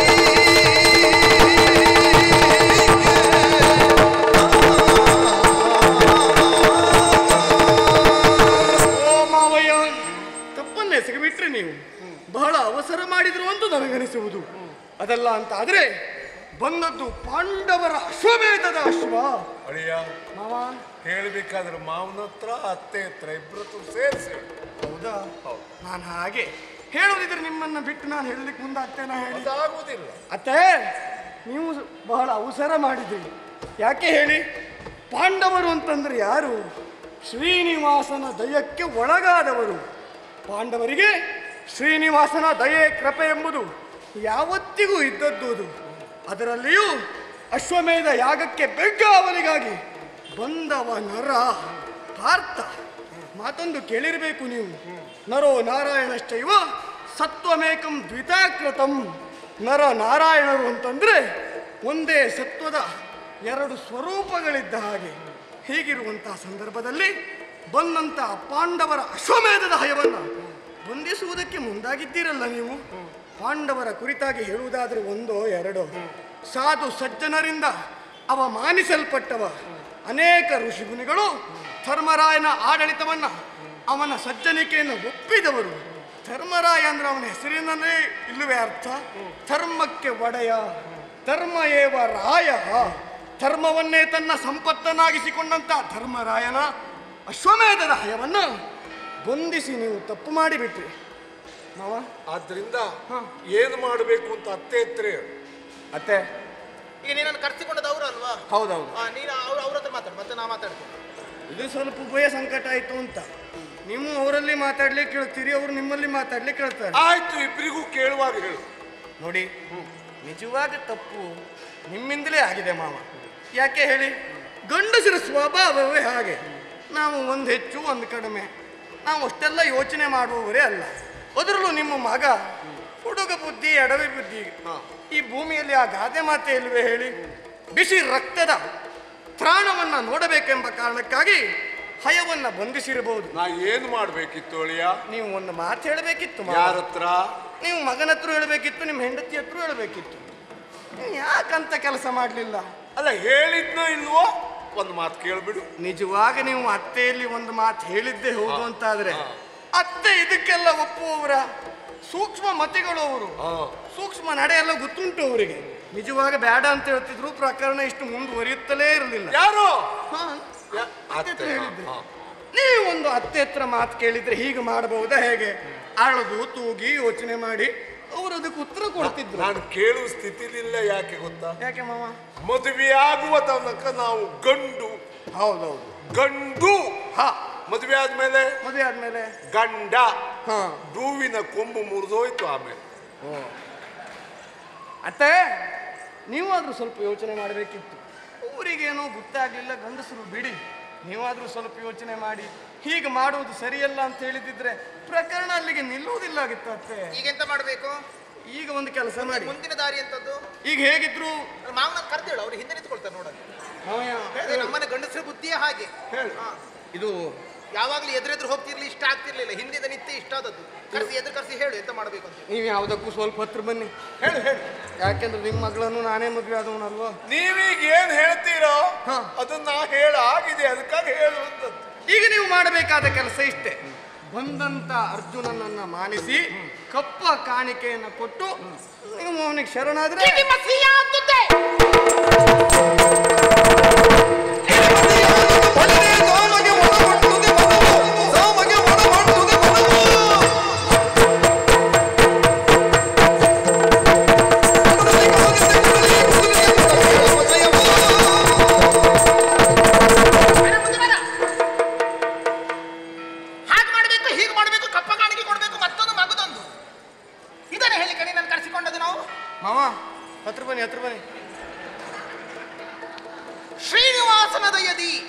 ಅಪ್ಪ ಪಾಂಡವರಿಗೆ ಕೃಷ್ಣನ ರಕ್ಷಣೆ ಉಂಟು. ಕೃಷ್ಣನೇ ಬಂದು ಪಾಂಡವರ ಕೈಯನ್ನು ಹಿಡ್ಕೊಂಡಿದ್ದಾನೆ. ಮತ್ತೆ ನಾವು ದೇವ್ರ ಕೈ ಬಿಟ್ಟವರ? ನಾವು ದೇವರ ಪೂಜೆ ಮಾಡುವವರಲ್ವ ನಾವು? ಹಾಗಲ್ಲ. ಈಗ ನೀ ದೇವತೆ ಹೌದಾ ಅಲ್ವಾ? ನಾನೌದು. ಹಾಗಾದ್ರೆ ನಾವು ಕರೆದ ಕ್ಷಣದಲ್ಲಿ ನೀನು ಬಂದಿದ್ದಿ. ಕೃಷ್ಣನಿಗೂ ಹರಿ ಅಂತ ಹೆಸರುಂಟು, ನಿನಗೂ ಹರಿ ಅಂತ ಹೆಸರುಂಟ ಇಲ್ವಾ? ಅವನಿಗೆ ಕಪ್ಪು ಹರಿ ಇದ್ದಾನೆ, ನಮಗೆ ಕೆಂಪು ಹರಿ ಇದ್ದಾನೆ. ಎಂತದ್ದು ನಾವು ಕಡಿಮೆ ಎಂತದಾಗಾದ್ರೆ? ಅಲ್ಲ, ನಾನು ಹೇಳಿದ್ದ ಅರ್ಥದಲ್ಲ. ಬಿಳಿ ಹರಿ ಸೊಪ್ಪು ಇರ್ಲಿ, ಕರಿ ಹರಿ ಸೊಪ್ಪು ಇರ್ಲಿ, ಹರಿ ಸೊಪ್ಪು ಹರಿ ಸೊಪ್ಪೆಯಾ? ಮತ್ತೆ ನೀ ಹರಿ ಹರಿಯ? ಹೌದು. ಮತ್ತೆಂತದ್ದು? ಆದ್ರೆ ಈ ಹಣ್ಣು ಸಿಹಿ ಉಂಟು ಎಂಬ ಅರ್ಥದಲ್ಲಿ ಹೇಳಿದ್ರೆ ಇನ್ನೊಂದು ಹಣ್ಣು ಕೈ ಉಂಟು ಅಂತ ಅಲ್ಲ. ಅದೌದು. ಆದರೆ ನೀನ್ ಯೋಚನೆ ಮಾಡಿ ನೋಡು, ಕೃಷ್ಣಾನುಗ್ರಹ ಉಂಟು. ಆ ಕೃಷ್ಣ ಏನ್ ಹೇಳಿದ್ದಾನೆ? ಇದೇ ಅರ್ಜುನ ಕುರುಕ್ಷೇತ್ರದಲ್ಲಿ ಯುದ್ಧ ಮಾಡುವುದಿಲ್ಲ ಅಂತ ಹೇಳ್ಕೊಂಡು ಕೈಕಾಲು ನಡಗಿತ್ತಲ್ಲ, ಆಗ ಕೃಷ್ಣನೇ ಉಪದೇಶವನ್ನು ಮಾಡಿದ್ದಾನೆ. ಭಗವದ್ಗೀತೆ ಅದಕ್ಕೆ ಹೆಸರು ಕೊಟ್ಟಿದ್ದಾರೆ. ಸ್ವಧರ್ಮೇ ನಿಧನ ಶ್ರೇಯ. ಅವರವರಂತಹ ಧರ್ಮದಲ್ಲಿ ಅವರು ಮುಂದುವರಿಯಬೇಕು, ಹೌದಲ್ಲ? ಹಿಂದೆ ಉಳಿಯಕೂಡದು. ಕ್ಷತ್ರಿಯರಾದವರಿಗೆ ಯುದ್ಧವೆಂದರೆ ಹಬ್ಬವೆಂದೇ ತಿಳಿಯಬೇಕು, ಅದರಿಂದ ಹಿಂದುಳಿಯಕೂಡದು. ಹಾಗಾದ್ರೆ ಕೃಷ್ಣನ ಮಾತನ್ನೇ ನಾವು ನಡೆಸಿಕೊಟ್ಟ ಹಾಗಾಯಿತು. ನೀವು ಹೇಳಿದ ವಿಷಯ ಸತ್ಯ ಹೌದು. ಮತ್ತೆ ಕ್ಷತ್ರಿಯನಾದವ ತನ್ನ ಸಾಮರ್ಥ್ಯವನ್ನು ತೋರಿಸಬೇಕು. ಆದ್ರೆ ಯಾರ ಮುಂದೆ ಅಂತಿಲ್ವಾ? ಏನಾಯ್ತು? ತಪ್ಪೆಂತದ್ದು? ನಮ್ಮ ತಲೆ ಗಟ್ಟಿ ಉಂಟು ಅಂತ ಹೇಳಿ ಹೋಗಿ ಬಂಡೆಕಲ್ಲಿಗೆ ಹೋಗಿ ಹೊಡೆದ್ರೆ ಹೌದು, ನಮ್ಮ ತಲೆ ಹೊಡಿತದೆಯೇ ಬಿಟ್ರೆ ಬಂಡೆಕಲ್ಲು ಹೊಡೆಯುವುದಿಲ್ಲ, ಅನುಮಾನವೇ ಇಲ್ಲ. ಆದ್ರೆ ತಲೆಗೆ ಬೇಕಾದಷ್ಟು ಭದ್ರವಾದ ಶಿರಸ್ನಾಣವನ್ನು ಹಾಕಿಕೊಳ್ಬೇಕು. ಒಂದು ಯಾವನೇ ಆಗಿದ್ರೆ ಬಂಡೆಗೆ ತಲೆ ಹೊಡೆಯುವುದಲ್ಲ, ಬಂಡೆಯ ಸೆಲೆ ನೋಡಿಕೊಂಡು ಚೇಣ್ ಹಿಡಿದು ಹೊಡಿಬೇಕು. ಆವಾಗ ಎಂತ ಬಂಡೆ ಆದ್ರೂ ಪುಡಿ ಆಗುತ್ತದೆ. ಹೌದಾ? ಅರ್ಜುನನೆಂಬ ಬಂಡೆಯನ್ನು ಹೊಡೆಯುವುದಕ್ಕೆ ನಿಮ್ಮ ಮಗನ ಹತ್ರ ಆಗ್ಲಿಲ್ಲ. ಅದಕ್ಕೆ ನಿನ್ನನ್ನು ಬರೆಸಿಕೊಂಡದ್ದು ನಾವು. ನೀನಿದ್ದೆ ಅನ್ನೋದು ಧೈರ್ಯದಲ್ಲಿ ನಾವು ಮುಂದುವರೆದದ್ದು ನಾವು. ನಿನಗೆ ಮಾವನ ಗಾಳಿ ತಾಗಿತ್ತು ನಿನಗೆ ಬಂದ ಕೂಡಲೇ. ಯಾಕೆ ಬಹಳ ದೂರ ಹೋಗ್ಬೇಡಿ. ಯಾಕಂದ್ರೆ ನನಗೆ ಗೊತ್ತಾಯ್ತು, ಅಲ್ಲಿ ಅವರು ಅಶ್ವಮೇಧದ ಯಜ್ಞ ಮಾಡ್ತಾ ಇದ್ದಾರೆ. ಈ ಹಿಂದೆ ರಾಜಸೂಯ ಮಾಡಿದ್ದಾರೆ. ವರ್ಷಗಟ್ಟಲೆ ಯಜ್ಞ ಆಗುತ್ತದೆ. ಬೇಕಾದಷ್ಟು ಕೊಡಗಟ್ಟಲೆ ತುಪ್ಪ ಹೊಯ್ತಾರೆ ನಿನ್ನ ಅಗ್ನಿಕುಂಡಕ್ಕೆ. ನಿನಗೆ ತುಪ್ಪ ತಿಂದು ತಿಂದು ದಪ್ಪ ಆಗುವ ಆಸೆ ಆಗಿರ್ಬೇಕು ನಿನಗೆ. ಅಲ್ಲಿ ಅವರು ಕೊಡುದು ನಿನಗೆ ಕಣ್ಣು ಕಾಣ್ತದೆ. ನಿನಗೆ ನಾನು ಕೊಟ್ಟದ್ದು ಯಾವ್ಯಾವುದನ್ನೆಲ್ಲ ನನ್ನ ಹೊಟ್ಟೆಯಲ್ಲಿ ಹೆತ್ತ ಮಗಳನ್ನು ನಿನಗೆ ಕೊಟ್ಟು ಮದುವೆ ಮಾಡಿದ್ದು ಗೊತ್ತಿಲ್ಲ. ನಿಮ್ಮ ಕರುಳ ಬಳ್ಳಿಯನ್ನೇ ಕೊಟ್ಟಿದ್ದು ಇದು ಕೊಟ್ಟದ್ದು ಅಷ್ಟು ನೆನಪುಟ್ಟಲ್ಲ ನಿನಗೆ? ಮರ್ತು ಹೋಗ್ಲಿಕ್ಕೆ. ಮತ್ತೊಂದು ಮಾತು ಕೇಳು. ಹೇಳಿ. ಅತ್ತೆ ಮನೆಗೆ ಬಂದ ಅಳಿಯ ಮಾವನ ವಿರೋಧ ಕಟ್ಟಿಕೊಂಡ್ರೆ ಏನೂ ತೊಂದರೆ ಇಲ್ಲ. ಅತ್ತೆಗೆ ಬೇಡದೇ ಇದ್ದಂತ ಮಾತಾಡಿದನ ಮನೆಯಲ್ಲಿ ಕುಡಿಲಿಕ್ಕೆ ಒಂದು ತೊಟ್ಟು ನೀರು ಸಿಗ್ಲಿಕ್ಕಿಲ್ಲ. ಊಟದ ವಿಷಯ ಮತ್ತೆ ಆಯ್ತಲ್ಲ, ಕುಡಿಲಿಕ್ಕೆ ನೀರು ಸಿಗ್ಲಿಕ್ಕಿಲ್ಲ. ಮಾವನ ವಿರೋಧ ಕಟ್ಟಿಕೊಂಡ್ರೆ ಒಂದು ಕವಳ ಸಿಗ್ಲಿಕ್ಕಿಲ್ಲ ಅಷ್ಟೇ. ಅದಕ್ಕಿಂತ ಹೆಚ್ಚೆಂತದ್ದು ಅಲ್ಲ ಮಾವ ಕೊಡುದು ಅಷ್ಟೇ. ಗೊತ್ತಾಯ್ತಲ್ಲ? ಅಲ್ಲ, ಆ ವಿಷಯದ ಬಗ್ಗೆ ನಾನು ಬಹಳ ಜಾಗ್ರತೆ ಮಾಡಿದ್ದೇನೆ. ಏನು? ವೈದ್ಯರಲ್ಲಿ ಜಗಳ ಮಾಡ್ಕೊಂಡ್ರು ಅಡ್ಡಿಲ್ಲ, ಔಷಧ ಕೊಡುವನಲ್ಲಿ ಮಾತ್ರ ಯಾವತ್ತೂ ಜಗಳ ಮಾಡ್ಕೊಂಡು. ಹೌದಾ? ನಿನಗೆ ಅರ್ಥ ಆಗುತ್ತದೆ ನಿನಗೆ? ಹಾಗಾದ್ರೆ ಉರಿಯುವ ಬೆಂಕಿ ಆಗಬೇಕು ನೀನು. ಸತ್ತು ಬಿದ್ದವ ನಿನ್ನ ಭಾವನಿಗೆ ಭಾವನ ಬಲ, ಹಕ್ಕಿಗೆ ರೆಕ್ಕೆಯ ಬಲ. ಹೌದಾ? ಹೌದಾ? ಹಾಗಾದ್ರೆ ನಿನ್ನ ಭಾವ ಸತ್ತು ಬಿದ್ದಾಗ ನೀ ಕಾರ್ಯವನ್ನು ತೀರಿಸುವುದಕ್ಕೆ ಮುಂದಾಗಬೇಕಾಗಿತ್ತು. ಉರಿಯುವ ಅಗ್ನಿ ನೀನಾಗಬೇಕಾಗಿತ್ತು. ಕೇಳಿಲಿ, ಸಮುದ್ರದಲ್ಲಿ ತೆರೆ ಒಂದರ ಹಿಂದೆ ಬರ್ತಾ ಇರ್ತದೆ. ಎಲ್ಲಿವರೆಗೆ ಸಮುದ್ರದ ತೆರೆ ಬರುವುದು? ಮರಳ ದಂಡೆಯವರೆಗೆ. ಮರಳ ದಂಡೆಯನ್ನು ಮೀರಿ ಬಂದ್ರೆ ಸಮುದ್ರಕ್ಕೆ ಮರ್ಯಾದೆ ಇಲ್ಲ. ಇಲ್ಲವೇ? ಹೌದಾ? ಸರ್ಪವನ್ನು ನಾವು ಪೂಜೆ ಮಾಡ್ತೇವೆ, ಹರಿಯುವ ಹಾವನ್ನು ಪೂಜೆ ಮಾಡ್ತೇವೆ. ಎಲ್ಲಿ ಹುತ್ತದೊಳಗೆ ಹಾವಿದ್ದರೆ ನಾವು ಬೇಕಾದಾಗಿ ಪೂಜೆ ಮಾಡ್ತೇವೆ. ಅದೇ ಹಾವು ನಮ್ಮ ಮನೆಯಂಗಳದಲ್ಲಿ ಎಷ್ಟೊತ್ತಿಗೆ ಓಡಾಡ್ತಾ ಇದ್ರೆ ದೊಣ್ಣೆ ತಂದು ಮೊದಲು ಕೈ ಮುಗಿದೇವೆ, ಹೋಗು ದೇವರೇ ಹೋಗು ದೇವರೇ ಹೇಳುದು. ಆಮೇಲೆ ಏನಾದ್ರೂ ಒಂದು ಅರ್ಶಿನ ನೀರಾದ್ರೂ ಬಿಸಾಡುದು, ದೇವರೇ ಹೋಗು ಹೋಗು ಹೇಳುದು. ಅಲ್ಲದೆ ಇದ್ರೆ ನಾಡ್ದು ಪಂಚಮಿಗಾದ್ರೆ ಷಷ್ಟಿಗಾದ್ರೆ ಒಂದು ಹಾಲು ಹಾಕತೇನೆ ಬೊಂಡ ಹಾಕತೇನೆ ಹೇಳುದು. ಆಗ್ಲೂ ಹೋಗದಿದ್ರೆ ಕಡೆಗೆ ನಾವೇ ಬಡಿಗೆ ಹಿಡಿದು ಆಡಿಸುದು. ಆಗುದು ಒಣ್ಣೆ ತೆಗೆದುಕೊಳ್ಬೇಕು. ಹೌದಾ? ಹಾಗೆ ಬೆಂಕಿ ಒಲೆ ಒಳಗೆ ಉರಿಯುತ್ತಿದ್ದರೆ ಉರಿಯುವ ಬೆಂಕಿಯಲ್ಲಿ ಶಾಖಪಾಕಾದಿಗಳನ್ನು ರಚಿಸ್ತೇವೆ. ಅದೇ ಬೆಂಕಿ ಒಲೆಯಿಂದ ಹೊರಗೆ ಬಂದು ಉರಿದ್ರೆ ನಾವೇ ನೀರು ಹಾಕಿ ಆರಿಸ್ತೇವೆ. ಆಗ ಅದು ಮಸಿ ಆಗುತ್ತದೆ. ಮಸಿ ಮುಟ್ಟಿದ್ರೆ ಕೈ ಕೊಳೆಯಾಗುತ್ತದೆ. ಉರಿಯುವ ಬೆಂಕಿಗೆ ಮಾತ್ರ ಮರ್ಯಾದೆ. ಉರಿಯುವ ಬೆಂಕಿ ಆಗುತ್ತೀಯ ಅಥವಾ ಕಳೆಯಾಗುವಂತ ಮಸಿ ಕೆಂಟಾಗುತ್ತೀಯ? ನೀವು ಹೇಳಿದ್ದು 100ಕ್ಕೆ 100 ಸತ್ಯ. ಹೌದು. ಸಮುದ್ರದ ಅಲೆ ಮರಳು ದಂಡನ್ನು ಬಿಟ್ಟು ಹೊರಗೆ ಬರಬಾರದು. ಇನ್ನು ಹಾವು ಹುತ್ತ ಬಿಟ್ಟು ಬರಬಾರದು. ಅದಕ್ಕೆ ಮರ್ಯಾದೆ ಇಲ್ಲ. ಬೆಂಕಿಯೂ ಹಾಗೆ ಒಲೆಯೊಳಗೆ ಉರಿಬೇಕು. ಅತ್ತೆ ಉರಿಯೋ ಬೆಂಕಿಗೆ ಮರ್ಯಾದೆ. ಉರಿಯೋ ಬೆಂಕಿಗೆ ಮರ್ಯಾದೆ. ಅತ್ತೆ ಈ ಹೆಣ್ಣು ಎಲ್ಲಿದ್ರು ಮರ್ಯಾದೆ? ಮನೆ ಒಳಗಿದ್ರೆ ಮಾತ್ರ. ಹೆಣ್ಣು ಮನೆ ಒಳಗೂ ಇಂಥ ಪ್ರದೇಶ ಇಂಥ ವ್ಯವಸ್ಥೆ ಅಂತ ಉಂಟು. ಧ್ವನಿ ಎಲ್ಲ ಕೇಳಬಾರದು. ಅದ್ರ ಧ್ವನಿ ಮಾಡಿಗೆ ಏರಬಾರ್ದಂತೆ. ಹೌದು. ಮೇಲೂ ಧ್ವನಿಯಲ್ಲಿ ಆಗ ಹೆಣ್ಣಿಗೆ ಮರ್ಯಾದೆ. ಹೌದು. ಹೆಣ್ಣಿಗೆ ಮನೆಯೇ ಲೋಕ, ಗಂಡಿಗೆ ಲೋಕವೇ ಮನೆ. ಹೌದಲ್ಲ? ಆದ್ರಿಂದ ಮನೆಯೊಳಗಿರುವಂತ ಹೆಣ್ಣಿನ ಧ್ವನಿ ಹೊರ ಕೇಳುವ ಹಾಗಿಲ್ಲ. ಆದ್ರೆ ಎಂತ ಮಾಡಿ ಸಾಯುವುದು? ಹೊರಗಡೆ ಲೋಕಾಂತರಕ್ಕೆ ಹೋಗಬೇಕಾದಂತ ನಮ್ಮನೆ ಗಂಡಸು ಒಳ್ಳೆ ಚಂಡಿ ಕೋಳಿಯ ಹಾಗೆ ಕೂತಾ ಉಂಟಲ್ಲ. ಆ ಕಾರಣಕ್ಕೋಸ್ಕರವಾಗಿ ಕೂಗಬೇಕಾದ ಕೋಳಿ ಕೂಗುದಿಲ್ಲಲ್ಲ, ಅದಕ್ಕೆ ಇದು ಕೂಗುದೀಗ ಅಷ್ಟೇ. ಗೊತ್ತಾಯ್ತಲ್ಲ? ಹಾಗಂತ ಹುಟ್ಟಿದ 2 ಮಕ್ಕಳಿಗೆ ಅಪ್ಪ ನಾನೇ. ಮತ್ತೆ ನೀ ಗಡಿಬಿಡಿ ಆಗ್ಬೇಡ. ಕೇಳಿಲ್ಲಿ, ನೀ ಉರಿಯುವ ಬೆಂಕಿಯಾಗಿ ಪ್ರತಿಕಾರ ತೀರಿಸುವ ಜ್ವಾಲೆಯ ಅಳಿಯ ಅಗ್ನಿ ಆಗುತ್ತೀಯ ಅಥವಾ ಆ ಚಪ್ಪೆ ಸಂಕ್ರಾಂತಿ ಮಾವ ಇದ್ದಾರಲ್ಲ ಅವರ ಮಸಿ ಕೆಂಟಾಗುತ್ತೀಯ? ಏನಾಗುತ್ತೆ ಹೇಳಿ ಈಗ?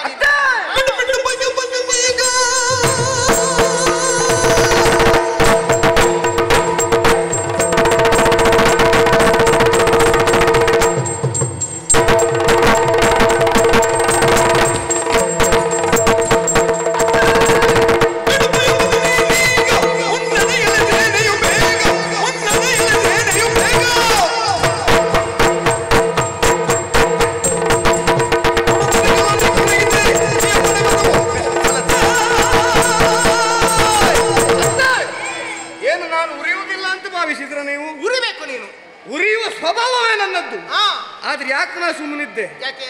ಎಲ್ಲ ಪ್ರಸಂಗದಲ್ಲೂ ನಾವು ಉರಿಯುವುದು ಬೇಡ ಅಂತ ಸುಮ್ಮನಿದ್ದೆ. ಆದ್ರೆ ಈ ಪ್ರಸಂಗದಲ್ಲೂ ನಾನು ಉರಿಯಬೇಕಾಗ್ತದೆ ಅಂತ ಬಿಡುವವ ನಾನಲ್ಲ. ಬಿಡಿ ಭಯವ ನೀವೀಗ. ಭಯ ಯಾರಿಗೆ? ನಿಮಗೆ ಭಯ ಎಂತದ ನನ್ನ ಹತ್ರ ಹೇಳು. ಅದಕ್ಕೆ ಹೇಳು ಭಯ ಅಂತೇಳಿ. ಭಯ ಅಂತೇಳಿ ಭಯ ಉಂಟಾ? ಹೆದರಿಕೆ ಅಂತ ನನಗೆ. ನಂಗೆ ಮುಂದಾಗುವುದೇನು ಅಂತ ಗೊತ್ತಾಗಿದೆ. ಮತ್ತೆ ಭಯ ಏನು? ಇನ್ನೊಂದು ತಿಳ್ಕೊ. ದಾರ್ಶನಿಕನೊಬ್ಬನಲ್ಲಿ ಕೇಳಿದ್ರಂತೆ, ನಿನ್ನ ಇಡೀ ಬದುಕನ್ನ ಒಂದು ವಾಕ್ಯದಲ್ಲಿ ಹೇಳು ಎಂದು. ಆ ಪುಣ್ಯಾತ್ಮ ಹೇಳದಂತೆ, ಯಾವಾಗ ನನಗೆ ಮದುವೆ ಆಯ್ತು ಅವತ್ತಿಗೆ ನನ್ನ ಬದುಕು ಮುಗಿದೋಯ್ತು ಎಂದು. ಹಾಗಾಗಿ ನನಗಿನ್ನು ಯಾವ ಭಯವೂ ಇಲ್ಲ. ಅಲ್ಲ, ನಿಮಗೆ ಮಾತ್ರ ಅಲ್ಲ, ನನಗೂ ಮುಂದೆ ಏನಾಗ್ತದೆ ಅಂತ ಗೊತ್ತಾಯ್ತು ಈಗ. ಏನು ತಲೆಬಿಸಿ ಮಾಡುವುದು ಬೇಡ ನೀವು. ಆ ಪಾರ್ಥನನ್ನ ಹೇಗೆ ಯೋಚನೆ ಮಾಡುವುದು ಬೇಡ.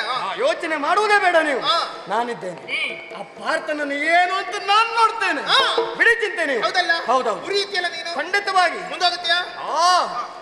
ಹೊರಟು ನಿಂತಾಳಿಯ. ನಿನಗೆ ಏನೇನು ಸಹಾಯ ಬೇಕು ಹೇಳು, ನಾನು ಒದಗಿಸ್ತೇನೆ. ನನಗೆ ಸೇನೆ ಬೇಕು. ಕೊಡ್ತೀರಿ ನೀವು? ಕಳಿಸ್ಕೊಡ್ತೇನೆ. ಆಗ ನೋಡಿ, ನಮ್ಮನೆ ಗಂಡಸರು ನೋಡಿ, ಕಳಿಸಿ ಕೊಡ್ತೇನೆ. ಆದ್ರೆ ನೀವು ಹೋಗು, ಇವ್ರು ಬರುವುದಿಲ್ಲ. ನಾ ಹೋಗುದಾದ್ರೆ ಅವನ ಪ್ರವೇಶ ಆಗ್ಬೇಕಿತ್ತೇನೆ. ನೀವು ಹೋಗತಕ್ಕದ್ದು ಮೂಲ ಬಲ ಸಹಿತವಾಗಿ ನೀವು ಹೋಗಬೇಕು. ಮತ್ತೊಂದು, ನೀ ಮುಂದೆ ಹೋಗಿ ಅವರನ್ನೊಂದು ಹಿಂದೆ ಬಿಡಬೇಡ. ಮತ್ತೆ ನೀ ಸ್ವಲ್ಪ ದೂರ ನಿನ್ನೊಟ್ಟಿಗೆ ಒಂದು ನೀ ಮುಂದೆ ಹೋದ್ಮೇಲೆ ಅಲ್ಲಿಂದ ಹಿಂದೆ ಬಂದ್ರು ನಮ್ಮನೆ ಗಂಡಸರು. ಹಾಗೆ ಆದ್ರೆ ಅವರನ್ನು ಮುಂದೆ ಬಿಟ್ಟು ನೀ ಅವರ ಹಿಂದಾಗಿ ಹೋಗಬೇಕು. ಹೋಗಿ ಜಯ ಸಂಪಾದನೆ ಮಾಡಿಕೊಂಡು ಬಂದು ಸುದ್ದಿ ನಾ ಕೇಳಬೇಕು. ಶುಭ ನಿರೀಕ್ಷೆಯಲ್ಲೇ ರೀ ನೀವು. ಮತ್ತೆ ನಾನು ಬಂದ ಮೇಲೆ ಮುಗಿದ್ಮೇಲೆ ಅವರನ್ನು ಮತ್ತೆ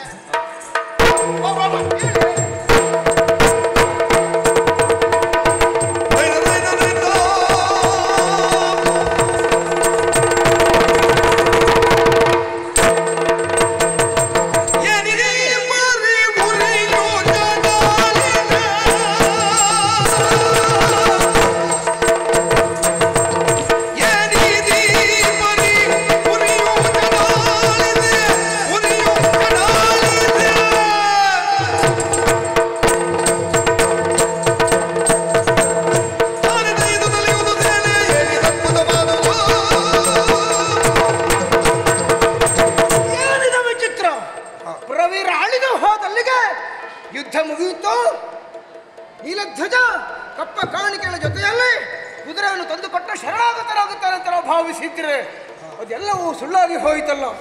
ಇದ್ದಕ್ಕಿದ್ದ ಹಾಗೆ ನಮ್ಮ ಸೇನೆಯಲ್ಲಿ ಹಾಹಾಕಾರ, ಅಯ್ಯೋ ಎನ್ನುವಂತಹ ಬಪ್ಪೆ, ಕಾಪಾಡಿ ಕಾಪಾಡಿ ಎನ್ನುವಂತಹ ರೋದನ. ಯಾಕೆ ಹೀಗಾಯ್ತು ಅಂತ ಅತ್ತ ದೃಷ್ಟಿ ಹಾಯಿಸಿದ್ರೆ ಪ್ರತ್ಯಕ್ಷ ಪ್ರಳಯ ಎನ್ನುವ ಹಾಗೆ ಬೆಂಕಿಯ ಕೆನ್ನಾಲಿಗೆ ನಮ್ಮ ಸೇನೆ ಸಕಲವನ್ನು ಸುಟ್ಟುರುಹುತ್ತ ನುಂಗಿ ನಡೆಯುತ್ತಾ ಈ ಕಡೆಗೆ ಬರ್ತಾ ಇದೆಯಲ್ಲ. ಯಾಕೆ ಹೀಗೆ, ಯಾಕೆ ಹೀಗೆ? ಈಗ ನನಗೆ ಅರ್ಥ ಆಗುತ್ತಾ ಇದೆ. ಬೇರೆ ಯಾರೂ ಅಲ್ಲ, ಸಾಕ್ಷಾತ್ ಅಗ್ನಿ ದೇವ ನೀಲಧ್ವಜನ ಅಳಿಯನಾಗಿ ಈ ಹೊತ್ತು ಮಾವನ ರಕ್ಷಣೆಗಾಗಿ ಅವನ ಪಕ್ಷಪಾತಿಯಾಗಿ ನಮ್ಮನ್ನು ಸುಟ್ಟುರುತ್ತಾ ಮುಂದೆ ಬರ್ತಾ ಇದ್ದಾನೆ ಅನ್ನುವುದರಲ್ಲಿ ಅನುಮಾನ ಇಲ್ಲ. ಏನು ಮಾಡುವುದೀಗ? ಇಲ್ಲ, ಬಡವನ ಸಿಟ್ಟು ದವಡೆಗೆ ಮೂಲ ಆಗುತ್ತದೆ. ದೊಡ್ಡವರ ಎದುರಿನಲ್ಲಿ ನಾವು ತಲೆಬಾಗಿದರ ಅಪರಾಧ ಏನೂ ಅಲ್ಲ. ದೇವರನ್ನು ಎದುರಿಸುವುದಕ್ಕೆ ನಮ್ಮಿಂದ ಸಾಧ್ಯವೇ? ಖಂಡಿತ ಸಾಧ್ಯ ಇಲ್ಲ. ಆದರೆ ಶಕ್ತಿಯಿಂದಲೂ ಯುಕ್ತಿಯಿಂದಲೂ ಸಾಧ್ಯವಾಗದೇ ಇದ್ದದ್ದು ಭಕ್ತಿಯಿಂದ ಸಾಧ್ಯವಾಗಿಸುವುದಕ್ಕೆ ಸಾಧ್ಯ ಆಗುತ್ತದೆ. ಆದ್ದರಿಂದ ಆ ಅಗ್ನಿದೇವರನ್ನು ಅನಲ ಸೂಕ್ತವನ್ನು ಪಠಿಸಿ ಪ್ರಸನ್ನೀಕರಿಸಿಕೊಳ್ಳುತ್ತೇನೆ. ಓಂ ನಮೋ ಅಗ್ನಿದೇವೋ ವಾಯುವೋ.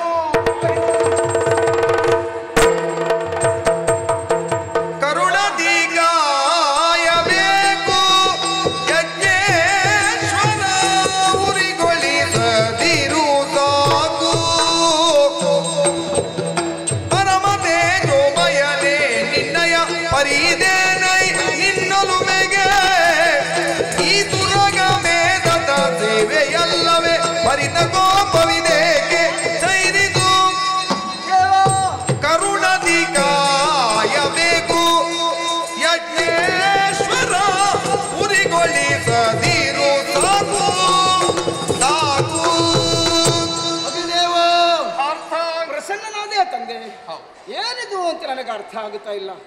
ಈ ಜಗತ್ತಿನ ಸಕಲ ಜೀವಿಗಳಿಗೂ ಆಧಾರ ಸ್ವರೂಪರು ನೀನು. ನಿನ್ನ ಪ್ರೀತ್ಯರ್ಥವಾಗಿಯೇ ನಮ್ಮಂತಹ ಧರ್ಮರಾಜ ಈ ಯಜ್ಞವನ್ನು ಕೈಗೊಂಡಿದ್ದಾನೆ. ಸಕಲ ದೇವತೆಗಳಿಗೂ ನಿನ್ನ ಮುಖೇನವಾಗಿ ಹವಿಸ್ಸನ್ನು ಒದಗಿಸಬೇಕಲ್ಲದೆ ಬೇರೆ ದಾರಿ ಇಲ್ಲ ತಾನೆ. ಅಗ್ನಿಭೂತ ನಮ್ಮ ಅಧಿಪತಿ ಅಂತ ಹೇಳಿದ್ರು. ಪಂಚಭೂತಗಳಲ್ಲಿ ನೀನೇ ಶ್ರೇಷ್ಠನಾದವನು, ಜ್ಯೇಷ್ಠನಾದವನು, ಅಧಿಪತಿ ಅಂತ ಕರೆಸಿಕೊಂಡವನು. ಅಂತಹ ನೀನೇ ಬಡವರಾದಂತಹ ನಮ್ಮ ಮೇಲೆ ಮುನಿದು ನಿಂತರೆ ನಾವು ಬದುಕುವುದಕ್ಕೆ ಸಾಧ್ಯ ಉಂಟೆ ದೇವ? ಬಡವಾಗ್ನಿ, ಜಠರಾಗ್ನಿಯೇ ಮೊದಲಾದಂತಹ ನಾಮದಿಂದ ಪ್ರಖ್ಯಾತರಾದಂತಹ ನೀನು ಯೋಚಿಸಿ ಬಡವರಾದಂತಹ ನಮ್ಮನ್ನು ಸಲಹಬೇಕು. ದೇವರೇ, ನಾನು ಮಾಡಿದಂತಹ ಸಹಾಯವನ್ನು ಮರೆತೆಯೋ ಹೇಗೆ ನೀನು?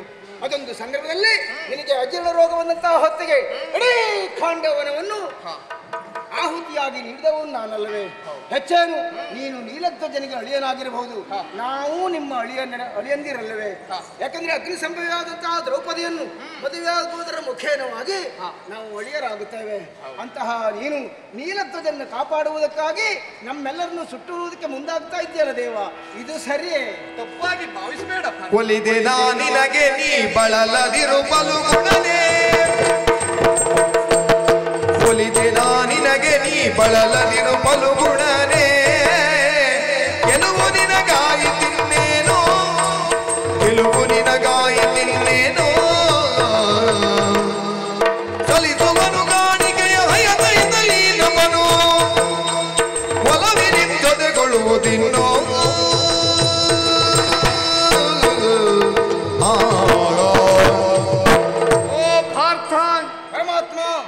ಶಿಬಿರವನ್ನ ಹೊಕ್ಕು ಸುಟ್ಟು ಉರಿಯುತ್ತಾ ಇದ್ದವ ನಾನು. ಹೌದು, ಭಯ ಆಯ್ತೇನು? ಹೌದು ಸ್ವಾಮಿ, ಭಯಗೊಳ್ಳಬೇಕಾದಂತ ಅಗತ್ಯತೆ ಖಂಡಿತವಾಗಿಯೂ ಇಲ್ಲ. ನೀನೇ ಮುನಿದು ನಿಂತರೆ ನಾವು ಬದುಕುವುದೆಂತು? ಅಂದೊಂದು ಸಂದರ್ಭದಲ್ಲಿ ನಿನ್ನಿಂದ ಉಪಕೃತನಾದವ ನಾನು. ಅದು ನೆನಪಿಲ್ವೇ ಸ್ವಾಮಿ? ನಿನ್ನಿಂದ ಉಪಕಾರವನ್ನ ಪಡೆದವನಯ್ಯ ನಾನು. ಉಪಕಾರ ಸ್ಮರಣೆಯನ್ನ ಮರೆತು ಉಪಕಾರ ಮಾಡಿದಂತ ನಿನಗೆ ಅಪಕಾರವನ್ನ ಮಾಡುವುದಕ್ಕೆ ಮುಂದಾಗುವ ಈ ಅಗ್ನಿದೇವ ಎಂಬ ಹಾಗೆ ಯಾವತ್ತಿಗೂ ಭಾವಿಸಬೇಡಪ್ಪ. ಆದ್ರೆ ಇವತ್ತು ಹೀಗೆ ಬಂದೇ ಅಲ್ಲ ನೀನು? ಈ ರೀತಿಯಾಗಿ ಬರಬೇಕಾಯ್ತು. ಕಾರಣ ಏನು ಗೊತ್ತಾ?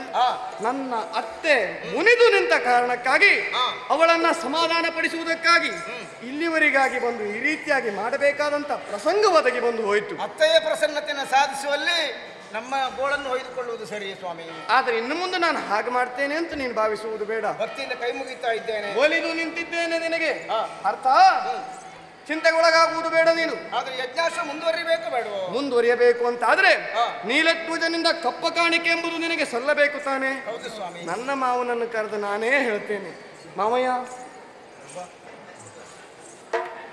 ನಿನ್ನ ಗುಣ ಯಾವುದು? ಉರಿಯುವುದು. ಸುಡುವುದು. ಹೌದೌದು. ಅಲ್ಲ, ಅತ್ತೆ ಹತ್ರ ಹೇಳಿದ ಮಾತೆಲ್ಲ ಸುಟ್ಟು ಹೋಯ್ತಾ?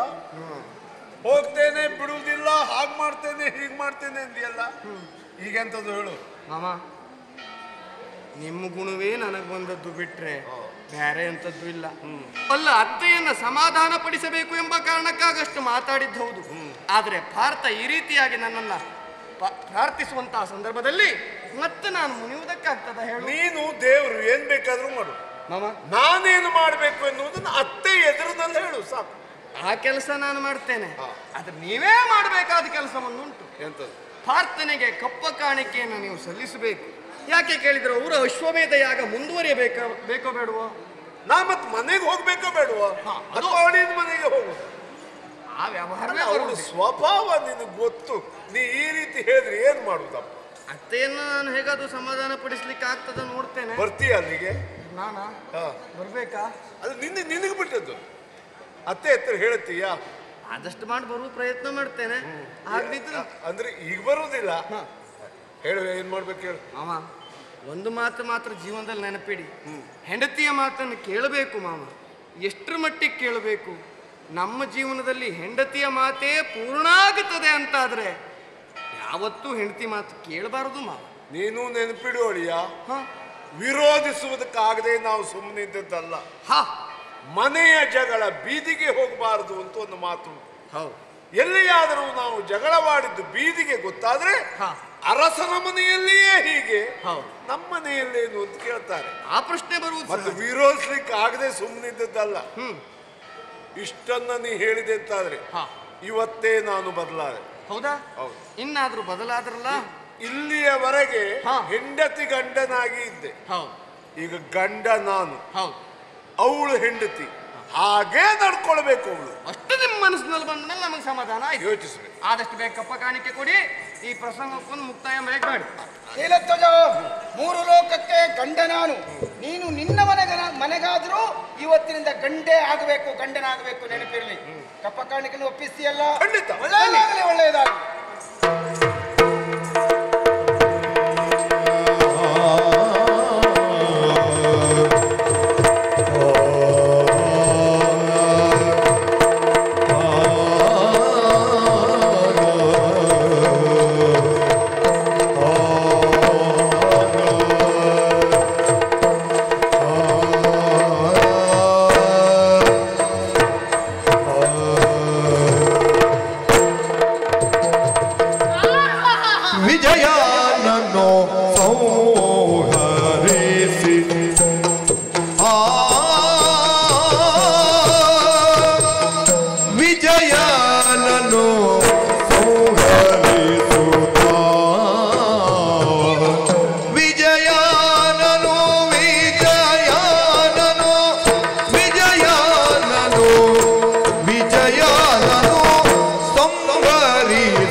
ಬಂದೀರೆ ವಿಜಯ ಮಧುವನು ವರಿಸುತ್ತ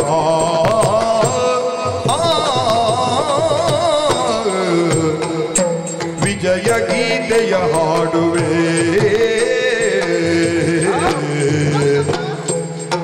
ವಿಜಯ ಗೀತೆಯ ಹಾಡುವೆ ವಿಜಯ ಗೀತೆಯ ಹಾಡುವೆ ವಿಜಯ ಗೀತೆಯ ಹಾಡುವೆ ವಿಜಯ ಗೀತೆಯ ಹಾಡುವೆ ವಿಜಯ ಗೀತೆಯ ಹಾಡುವೆ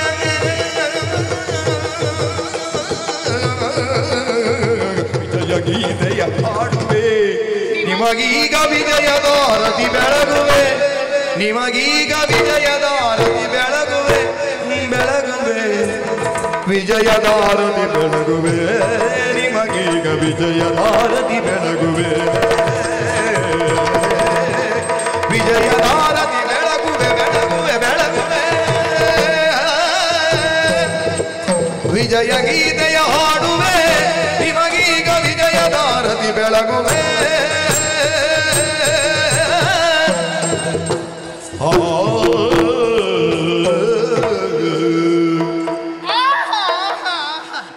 ಯುದ್ಧ ಕ್ಷೇತ್ರಕ್ಕೆ ಹೋಗಿ ಬಂದಂತ ನನ್ನ ಗಂಡ ನಗು ನಗುತ್ತಾ ಎದೆಯುಬ್ಬಿಸಿಕೊಂಡು ಬಂದಿದ್ದಾರೆ. ಅಷ್ಟೇ ಅಲ್ಲ, ನಿನ್ನನ್ನು ಈ ಸ್ವರೂಪದಲ್ಲಿ ನೋಡಿದ್ರೆ ಎಷ್ಟು ವರ್ಷ ಆಯ್ತು. ಆ ಮದುವೆಯಾದ ಹೊಸದ್ರಲ್ಲಿ ಇದ್ದ ಲವಲವಿಕೆ, ಆ ಕುಣಿತ, ಆ ಚಲನವಲನ. ಹೌದು ಅಲ್ಲ, ನನ್ನ ಗಂಡನಿಗೆ ನಗಾಡ್ಲಿಕ್ಕೆ ಬರ್ತದೆ ಅಂತ. ಹೌದು, ಅಲ್ಲ ನಗಾಡ್ಲಿಕ್ಕೆ ಬರುದು, ನಿನ್ನೆ ಎದುರಿನಲ್ಲಿ ನಗೆ ಆಡೋದು ಬಹಳ ಅಪರೂಪ. ಅಯ್ಯಯ್ಯೋ, ನೀವು ನಿಂತುಕೊಂಡೇ ಇರುವುದಾ? ಹೀಗೆ ಬನ್ನಿ. ಆಯ್ತು. ಅಯ್ಯೋ, ಬನ್ನಿ, ಕುಳಿತುಕೊಳ್ಳಿ. ನಿಂತ್ಕೊಂಡೇ ಇರುವುದಾ ಅಂತ ಕೇಳಿಸ್ಕೊಳ ಎಂತೆಂತೆಲ್ಲ ಯೋಚನೆ ಮಾಡ್ಬಿಟ್ಟೆ. ಹಾಗಲ್ಲಪ್ಪ, ಅಯ್ಯೋ ನಿಮ್ಮ ಮುಖಕ್ಕೊಂದು ಮಂಗಳಾರತಿ ಮಾಡಬೇಕು. ಮಾಡು. ಯಾಕೆ ಗೊತ್ತಾ? ಯಾಕೆ? ವಿಜಯಲಕ್ಷ್ಮಿಯ ವರಿಸುತ್ತ ಯುದ್ಧ ಕ್ಷೇತ್ರಕ್ಕೆ ಹೋದಂತ ನೀವು ನಗುತ್ತಾ ಬಂದಿದ್ದೀರಂತಾದ್ರೆ ಏನದ್ರ ಅರ್ಥ? ಏನರ್ಥ? ವಿಜಯವನ್ನ ಸಂಪಾದಿಸಿಕೊಂಡು ಬಂದಿದ್ದೀರಿ. ಅನುಮಾನವೇ ಇಲ್ಲ. ಯುದ್ಧಕ್ಕೆ ಬಂದಂತ ಅರ್ಜುನನನ್ನು ಕೊಂದು ನೀವೇ ಜಯಶೀಲರಾಗಿ ಬಂದಿರಿಂತಾದ್ರೆ ಈ ಹೇಳುವ ಶೈಲಿ ನೀನೇ ಕೊಂದಾಗುಂಟು. ಹೌದು, ಅರ್ಜುನನನ್ನ ಕೊಂದು ನಿಜವಾಗಿ ಆದ್ರು. ಹೌದಾ? ಯುದ್ಧಕ್ಕೆ ಹೋಗುದಿಲ್ಲ, ಯುದ್ಧಕ್ಕೆ ಬೇಡ, ಯುದ್ಧ ಬೇಡ ಹೇಳಿದ್ರಿ. ಹೌದೇ. ನಾ ಯುದ್ಧ ಬೇಕು ಅಂತ ಹೇಳಿದೆ. ಹೌದು. ಆಮೇಲೆ ಅಗ್ನಿಯನ್ನು ಮುಂದಿಟ್ಟುಕೊಂಡು ಕಳಿಸಿಕೊಟ್ಟೆ. ಹೌದು. ಈಗ ಜಯ ನಮ್ಮ ಪಾಲಿಗಾಗ್ಲಿಕ್ಕೆ ಆಯ್ತಾ ಇಲ್ವಾ? ಆಯ್ತು. ಹೌದಾ? ಅದಕ್ಕೆ ಹೇಳುದು, ಒಬ್ಬ ಯಶಸ್ವಿ ಪುರುಷನ ಹಿಂದೆ ಒಬ್ಬಳು ಹೆಣ್ಣಿರ್ತಾಳೆ. ನಾನು ಹೇಳ್ಬೇಕಲ್ಲೇ. ಮಾತ್ರವೇ ಅಲ್ಲ, ಗಂಡನಿಗೆ ಗೆಲುವನ್ನು ತಂದು ಕೊಡುವುದರಲ್ಲಿ ಒಂದು ಹೆಣ್ಣಾದವಳು ಎಷ್ಟು ಶ್ರಮಿಸುತ್ತಾಳೆ. ಒಂದು ಮನೆಯ ಕೀರ್ತಿ ತರುವುದಕ್ಕೆ ಗೃಹಿಣಿಯ ಕೊಡುಗೆಯಾದರೂ ಎಷ್ಟು. ಹಾಗಾಗಿ ಹೇಳುದು, ಗೃಹಿಣಿ ಗ್ರಹ ಮುಚ್ಚತೆ. ಸ್ವಲ್ಪ ಹೆಚ್ಚು ಕಡಿಮೆ ಆದ್ರೆ ಗ್ರಹ ಚೊಕ್ಕ. ಬನ್ನಿ, ನಿಮ್ಮ ಕಾಲು ಹೊತ್ತಬೇಕು. ನಿಮ್ಮ ಕಾಲು ಹೊತ್ತದೆ, ಕಾಲು ಹೆಚ್ಚಾಯ್ತು. ನೀವು ಕೂತ್ಕೊಳ್ಳಿ, ನೀವು ಬೇಡ ನಿನಗೆ ಹಾಗೆ, ನನ್ಗಾಗಲ್ಲ. ಎಷ್ಟೊತ್ತಾಗ ಹೀಗಿದ್ದಲ್ಲವ ಅಂತ ನಾವು ಯೋಚನೆ ಮಾಡುದು. ಎಂತ ಆಗುತ್ತದೆ ನಿಮಗೆ? ಆಗಲ್ಲ, ವಿಷಯ ಹೇಳ್ಬಿಡುವುದೇ. ಇಲ್ಲಿ ಈಗ ಹೋದ್ರಲ್ಲ, ನಿನ್ನ ಉಪಚಾರ, ನಿನ್ನ ಆದರ ಆತಿಥ್ಯ ಇನ್ನು ಎಷ್ಟು ಇತ್ತು ಏನೋ ಅಂತ. ಹಾಗಲ್ಲಪ್ಪ. ಹೇಗೆ ಅರ್ಜುನ ಒಂದೇ ಬಾಣದಲ್ಲಿ ಸತ್ತನ? ನೀವು ಕೊಂದದ್ದ? ಅಗ್ನಿ ಕೊಂದದ್ದ? ಯಾರು ಕೊಂದದ್ದ? ಇನ್ನೂ ಯೋಚನೆ ಮಾಡ್ತಾ ಇದ್ದೇನೆ, ಹೇಗೆ ಹೇಳುದು ಅದನ್ನ ಅಂತ. ಅಯ್ಯೋ ನನ್ನ ರಾಜ, ನೀನು ಅವರಿಗೆ ಸಂತೋಷ. ಅಲ್ಲ, ಹಾಗಲ್ಲ ಮತ್ತೆ ತಡೆಯದ್ದು ಹೇಳ್ಬೇಕಲ್ಲ. ಹೌದೌದು. ಹೇಗೆ ಹೇಳುದು? ಅದು ಹೇಳುದು ಕುತೂಹಲ ಬರ್ಬೇಕು. ಯುದ್ಧಸ್ಯ ವಾರ್ತಾ ರಮ್ಯ. ಕೇಳುವುದಕ್ಕೆ ಅಷ್ಟು ತವಕ ಉಂಟಾಗ್ಬೇಕು. ಈಗ ಹೊಡೆದಾಟವನ್ನು ನೋಡುವುದಕ್ಕೆ ಕೆಲವರಿಗೆ ಹೆದರಿಕೆ ಆಗುತ್ತದೆ, ಆದ್ರೆ ಹೊಡೆದಾಟದ ವಿಚಾರ ಕೇಳಲಿಕ್ಕೆ ಬಹಳ ಸಂತೋಷ ಆಗುದು. ಜ್ವಾಲಾ, ಓ ಹೊರಟಿರಿ. ಸೇನೆಯ ಮುಂಭಾಗದಲ್ಲಿ ನಾನು. ಅಯ್ಯೋ, ನೀವು ಹೇಳುವಾಗ್ಲೇ ಅಪ್ಪ ಧ್ವನಿ ಗಂಭೀರ. ಆಮೇಲೆ ನನ್ನ ಹೊತ್ತಿನಲ್ಲಿ ಅಗತ್ಯ ಇರಲಿಲ್ಲ. ಬಂದ ಅಳಿಯ ಅಗ್ನಿದೇವ ಸ್ವಲ್ಪ ಮುಂದೆ ಹೋದದ್ದೇ ಹೌದು. ನೀ ಹೇಳದ್ದು ಹೆಚ್ಚು ಕಡಿಮೆ ಆಯ್ತು. ಹೇಗೆ? ನಾನು ಅವನಿಂದ ಮುಂದಿರಬೇಕು ಅಂತ ಹೇಳಿದ್ದೆ. ಹೌದು. ಅವನು ನನಗಿಂತ ಮುಂದೆ ಹೋದ. ಹುಡುಗ ಉತ್ಸಾಹಿ, ಮತ್ತೆ ನಾನು ಸರಿ ಬೈದು ಗಳಿಸಿದ್ದೇನೆ ಅವನಿಗೆ. ಮತ್ತೆ ಲಕ್ಷಣ ನೋಡ್ರೆ ಅವ್ನು ಮುಂದೆ ಹೋಗುದೇ. ಹೌದೌದು, ನಾವು ಬೈದದೆಂತದಕ್ಕೆ, ಕೆಲವು ಹುಡುಗರು ಬೈಯದಿದ್ರೆ ಕೆಲಸವೇ ಮಾಡುದಿಲ್ಲ. ಖಂಡಿತ ಹೌದು. ಹೌದಪ್ಪ, ಗಂಡ ಅತ್ತೆ ಬೈದ್ ಬಿಟ್ರೆ ಅವಳಿನ ಕತೆ ಮುಗ್ದ ಹಾಗೆ. ಮತ್ತೊಂದು ಗೊತ್ತಾ ನಿಮಗೆ, ಹೆಂಗಸರು ಬೈತಾರೆ ಅಂತ ಯಾವ ಗಂಡನೂ ಅಪವಾದ ಹೇಳಲಿಕ್ಕಿಲ್ಲ. ಯಾಕೆ ಬೈತಾರೆ? ಗಂಡಸರಿಗೆ ಏನಾದ್ರೂ ಕೆಲಸ ಆಗಬೇಕಾ, ಹೆಂಗಸರು ಬೈಲೇಬೇಕು, ಅಲ್ಲದ್ರೆ ಗಂಡಸರು ಕೆಲಸವೇ ಮಾಡುದಿಲ್ಲ. ಹೆಂಡತಿಯಿಂದ ಏನಾದ್ರೂ ಕೆಲಸ ಆಗ್ಬೇಕು, ಗಂಡ ಹೊಗಳಬೇಕು ಅಷ್ಟೇ. ಅಯ್ಯೋ ಸಂಸಾರ ಅಷ್ಟೇ, ಅದಕ್ಕೆ ಹೆಚ್ಚೆಂತದ್ದು. ನಿನ್ನಂತ ರೂಪವತಿ ಇಲ್ವೇ ಅಲ್ಲ, ಕಾಣ್ಲಿಕ್ಕಾಗದೆ ಇದ್ರು ನಿನ್ನಂತ ರೂಪ. ಹೋಗ್ಲಿ ಆಮೇಲೆ ಆಯ್ತಾ, ಆಮೇಲೆ ಅಡಿ ಹಾಂಗಲ್ಲ ಮಾಡ. ನಾನು ಮುಂದಿನ ದೃಶ್ಯ ಹೇಳ್ಬೇಕಿದ್ರೆ ಎಷ್ಟು ಕಷ್ಟ ನಂಗೆ ಗೊತ್ತು. ಪಾಪ ಈ ಕೈ ಎಷ್ಟು ದಣಿತೋ, ಎಷ್ಟು ಬಾಣ ಬಿಟ್ಟಿತೋ, ಎಷ್ಟು ಕತ್ತಿ ಇದಾಯ್ತೋ. ಹೌದು. ಇದು ಮತ್ತೆ ಅರ್ಜುನ ಅಗ್ನಿ ಏನು ಮಾಡಿ ಮುಂದೆ ಹೋದ್ನಲ್ಲ, ಆ ಅಗ್ನಿ ಅವನಿಗೆ ಯುದ್ಧ ಪ್ರಾರಂಭ ಆಯ್ತು. ಸುಟ್ಟ. ಹೌದು. ಸ್ವಲ್ಪ ಹೋದದ್ದೇ ಹೌದು, ಯುದ್ಧ ನಿಂತೋಯ್ತು. ಯುದ್ಧ ನಿಂತಿತ್ತು. ಅರ್ಜುನನಿಗೆ ಆಗುವುದಿಲ್ಲ ಅದು ಗೊತ್ತಾಯ್ತು. ನಿನ್ನಳಿ ಬರ್ತನಲ್ಲ, ಹೌದೌದು, ಆಗುದಿಲ್ಲ ಅಂತ ಗೊತ್ತಾಯ್ತು. ಆಮೇಲೆ ಅಗ್ನಿಗೆ ಅಗ್ನಿಯ ಕಾಲಿಗೆ ಎರಗಿದ ಅರ್ಜುನ. ಕಾಲಿಗೆ ಬಿದ್ದನ. ಹೌದು. ಆಗಬೇಕು, ಶರಣಾಗಬೇಕು. ಅವ ಹೋದಲ್ಲೆಲ್ಲ ತಲೆ ಎತ್ತಿಕೊಂಡು ತಿರುಗಿದವ ಅರ್ಜುನ. ನಮ್ಮ ಮಾಹಿಷ್ಮತಿಯಲ್ಲಿ ದೊಡ್ಡ ದೊಡ್ಡವರೆಲ್ಲ ಇದ್ದಾರದು ಗೊತ್ತಾಗಬೇಕು ಅವನಿಗೆ. ನಾನು ಆಗ್ಲೇ ಹೋಗದೆ ಮಾಡಿಬಿಟ್ಟೆ. ಅಯ್ಯೋ, ನಿಮ್ ಬಾಯಿಗೊಂದಿಷ್ಟು ಸಿಹಿ ಆದ್ರೆ ಹಾಕ್ಬೇಕು. ನನಗೆ ಈಗ ಅನಿಸ್ತಾ ಇದೆ, ಎಂತದ್ದು? ಮಗ ಹೋಗುವ ಮೊದಲು ನಾನೇ ಹೋಗ್ಬೇಕಿತ್ತು ಎಂದು. ಅವ ಅಳಿಯನನ್ನು ಕಳಿಸ್ಬೇಕಿತ್ತು.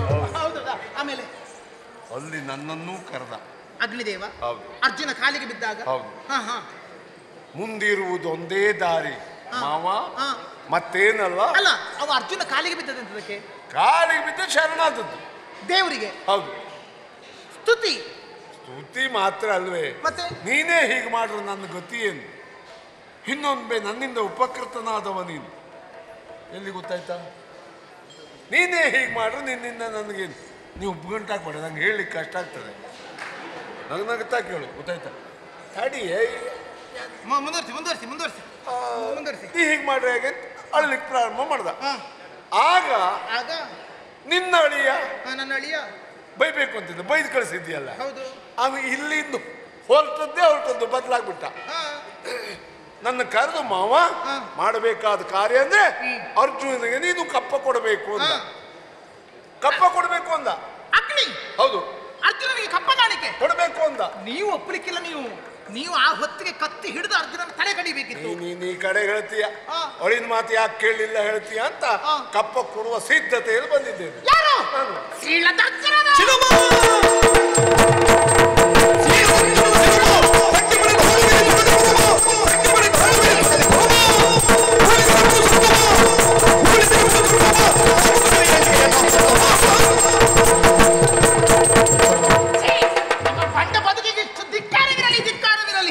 ಅರ್ಜುನನ ಹೆಡತಲೆಯನ್ನು ಸೀಳದೆ, ಅರ್ಜುನನ ಮರಣವನ್ನು ಕಾಣದೆ ಹೋಗಿ ಅರ್ಜುನನ ಜೊತೆಯಲ್ಲಿ ಸಖ್ಯ ಮಾಡಿಕೊಂಡು ಬಂದೆ, ಹಸ್ತಲಾಘವ ಮಾಡಿದೆ. ಮುಟ್ಟಬಾರದು. ಏ ದೇವರೇ, ನಿಮ್ಮ ದರಿದ್ರ ಕೈ ಕಾಲನ್ನು ನಾನು ಮುಟ್ಟಿದ್ದಲ್ಲ. ನಾನು ನಿಮ್ಮ ಕಾಲು ತೊಳೆದು ನಾನು ನೀರು ಕುಡಿಯೋದಕ್ಕೆ ಹೊರಟಲ್ಲ. ನಿಮಗೆ ನಾನು ಮಂಗಳಾರತಿ ಮಾಡಿಬಿಟ್ನಲ್ಲ. ನಾನು ಹೂಡಿದಿರೆ ಪುರುಷತ್ವವ. ಒಬ್ಬ ಪುರುಷ ಸಿಂಹನಾಗಿ ಹೋರಾಟವನ್ನು ಮಾಡುವುದನ್ನು ಬಿಟ್ಟು ಅರ್ಜುನನ ಕೈ ಕಾಲು ಹಿಡಿದು ಬರ್ತಿರಲ್ಲ ನೀವು. ಯಾವನು ಅರ್ಜುನ? ನಮಗೆ ಸೂತಕ ತಂದು ಕೊಟ್ಟವ. ನಮ್ಮ ಮಗನ ತಲೆ ಕಡಿದ ಆ ಅರ್ಜುನನ ಕೈ ಮುಟ್ಟಿ ಬಂದಂತಹ ನಿಮ್ಮನ್ನು ನಾವು ಮುಟ್ಟುವುದಿಲ್ಲ. ಅರ್ಜುನನಿಗೆ ಕಪ್ಪ ಕಾಣಿಕೆ ಕೊಡುವುದಕ್ಕೆ ಬಿಡುವುದಿಲ್ಲ.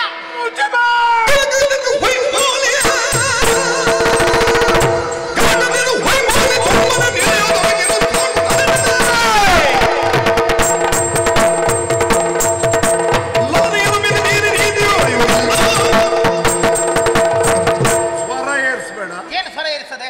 ಜಾಗೃತಿ. ಎತ್ತದಕ್ಕೆ ಮಾತನಾಡುವುದು ಗಂಡನ ಎದುರಿನಲ್ಲಿ ಎನ್ನುವುದು ನೆನಪಿಲ್ಲ. ಓ, ಇವತ್ತು ಎಚ್ಚರದದ್ದು ನಮ್ಮ ಗಂಡನಿಗೆ. ಎಚ್ಚರ ಆದ್ಮೇಲೆ ಹೇಳುತ್ತೆ ನಿನಗೆ ಈ ಮಾತು. ಏನು ಹಲುಬದೆ ನೀನು. ಏನು ಕೇಳು, ಏನು ಮಾಡಬೇಕು ಅನ್ನೋದು ಮಹಾರಾಜ ನನಗೆ ಗೊತ್ತು. ನಿನ್ನಿಂದ ನನಗೆ ಸಲಹೆ ಅಗತ್ಯ ಇಲ್ಲ. ಓಹೋ, ಹೆಣ್ಣಾದ ನಿನ್ನ ಕೆಲಸ ಏನು ಗೊತ್ತಾ? ಏನು? ನಾ ಏನು ಮಾಡ್ಬೇಕು ಅಂತ ಹೇಳುದಲ್ಲ, ಅಡುಗೆ ಮನೆಯಲ್ಲಿ ಬಿದ್ಕೊಂಡಿರ್ಬೇಕು. ಹೆಣ್ಣಲ್ಲ ನಾನು.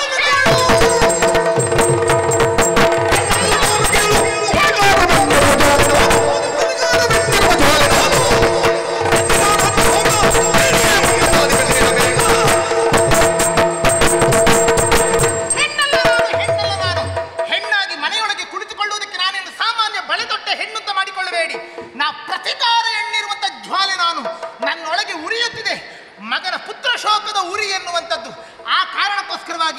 ಕ್ಷಣದಲ್ಲಿ ರಾಣಿಯಾಗಿ ನನಗೆ ಹೊಣೆಗಾರಿಕೆ ಇದೆ. ನಾನು ಯುದ್ಧವನ್ನು ಮುಂದುವರಿಸುವಳಿದ್ದೇನೆ.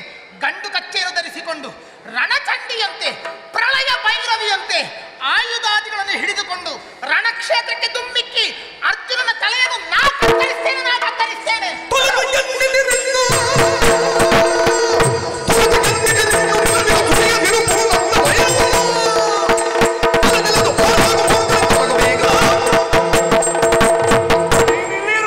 ಇಲ್ಲಿರುವುದಿಲ್ಲ ನಾನು. ಹೋಗ್ತೀಯ? ಯುದ್ಧಕ್ಕೆ.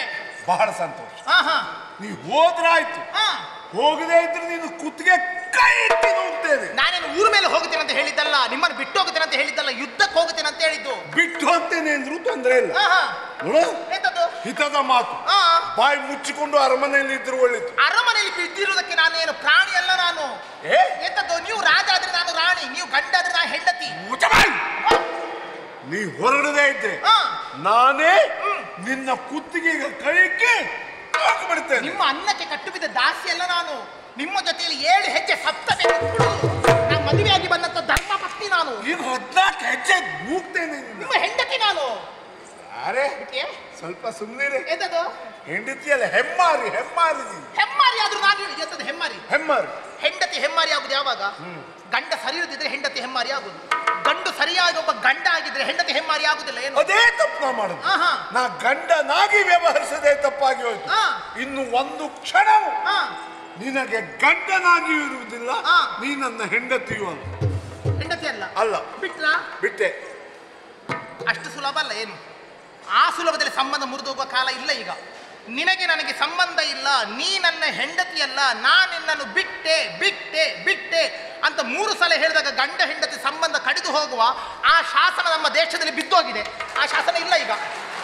ಈಗ ಯಾವ ಶಾಸನ ಗೊತ್ತಾ? ಎಂತದ್ದು? ಅದ್ಯಾವುದೂ ಇಲ್ಲ. ಗಂಡ ಕುತ್ತಿಗೆಗೆ ಕೈ ಇಕ್ಕಿ ನೂಕುವುದು, ಹೊರ ಕಳಿಸುವುದು. ಅದಷ್ಟು. ಕೂಡುತ್ತದೆ ನಿಮ್ಮಿಂದ? ಹೋಗುದಿಲ್ಲ.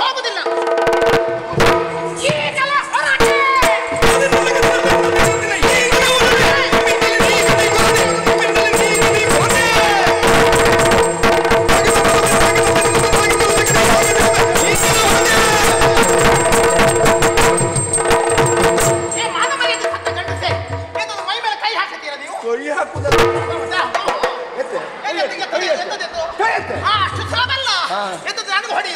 ಹೊಡೆಯುವುದಲ್ಲ, ಹೊಲ್ಲಷ್ಟು ಮುಗಿಸ್ತೇನೆ. ಇದು ಅದೊಂದು ಮಾತುಂಟು. ಯಾರಲ್ಲಿ ಆಗುದಿದ್ರೇನು, ಮನೆ ಹೆಂಡತಿಯಲ್ಲೂ ಆಗುದಿಲ್ಲ ಅದೊಂದು ಮಾತುಂಟು. ಊರಲ್ಲಿದ್ದ ಗಂಡಸರಿಗೆ ಹೊಡಿಲಿಕ್ಕೆ ಆಗುದಿಲ್ಲ. ಈ ಗಂಡಸಿಗೆ ಅದಕ್ಕೆ ಪಾಪದ ಹೆಂಗಸೊಂದುಂಟಲ್ಲ, ಅದಕ್ಕೆ ಹೊಡೆಯುವ ಅಂತ ಹೇಳಿಕೊಂಡು ಗೋಮೂತ್ರದಲ್ಲಾದ್ರೂ ಬಾಯಿ ತೊಳ್ಕೊಳ್ಳೆ. ನಿಮಗೆ ಗೋಮಾಯ ಯಾಕೆಂದ್ರೆ ಪಾಪದ ಹೆಣ್ಣು ಒಂದಿಲ್ಲ. ಸ್ವಚ್ಛ ಆಗ್ಬೇಕಿದ್ರೆ ಗೋಮೂತ್ರದಲ್ಲ ಬಾಯಿ ತೊಳಿಸಿಕೊಳ್ತೇನೆ. ಈಗ ನಾನು ಹೋಗುತ್ತೇನೆ. ಯಾವಾಗ ನೀವು ನನ್ನ ಮೈ ಮೇಲೆ ಕೈ ಮಾಡೋದಕ್ಕೆ ಮುಂದಾದಿರೋ ಇನ್ನು ನಾನೇ ಹೇಳುತ್ತೇನೆ, ನಿಮಗೆ ನನಗೆ ಸಂಬಂಧ ಇಲ್ಲ. ಈಗಲೇ ಹೊರಟು ನಿಮ್ಮಿಂದ ನೀಗದು ನನ್ನ ಮನಸ್ಸಿನ ಕೊರತೆ. ಹೇಗೆ ಹೋಗುತ್ತೇನೆ ಗೊತ್ತಾ? ಹೇಗೆ? ಮಾಹಿಷ್ಮತಿಯ ಸ್ವಾಭಿಮಾನದ ಜ್ವಾಲೆಯಾಗಿ ಹೊರಡುತ್ತೇನೆ. ಅರ್ಜುನನಿಗೆ ಮರಣ ತಂದು ಕೊಡುವ ಜ್ವಾಲೆಯಾಗಿ ಹೊರಡುತ್ತೇನೆ. ಸೇಡಿನ ಜ್ವಾಲೆಯಾಗಿ ಹೊರಡುತ್ತೇನೆ. ಸತ್ತ ಮಗ ಪ್ರವೀರನ ಆತ್ಮಕ್ಕೆ ಶಾಂತಿ ತಂದು ಕೊಡುವ ಜ್ವಾಲೆಯಾಗಿ ಹೊರಟೆ.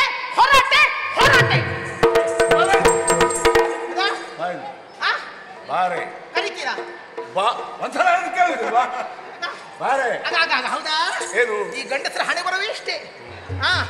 ಹೆಂಡತಿ ಒಂದು 3 ದಿವಸದ ಮಟ್ಟಿಗೆ ತವರು ಮನೆಗೆ ಹೋದ್ರೆ ಸಾಕು, ನಿಮಗೆ ಕೈ ಕಾಲು ಆಡುವುದಿಲ್ಲ ನಿಮಗೆ. ಈಗ ನಾ ಬಿಟ್ಟೋಗ್ತೇನೆ.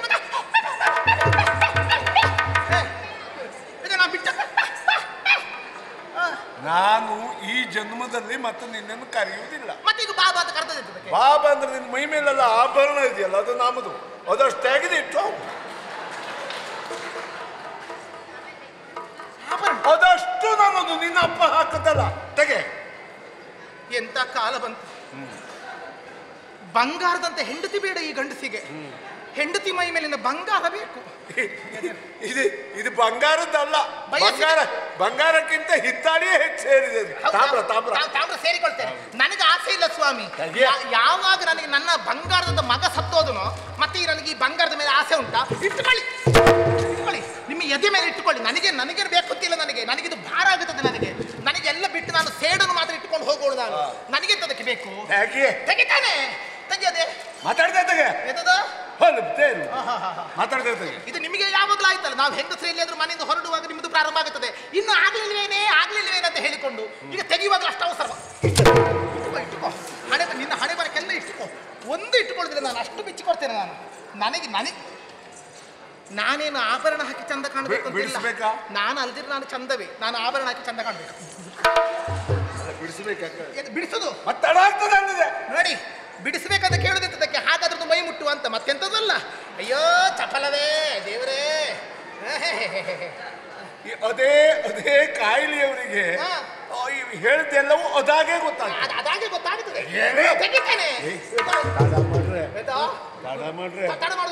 ಯಾರಿಗೂ ಹೊಡೆದಿಲ್ಲ, ನೆನ್ಪಿಟ್ಕೊ.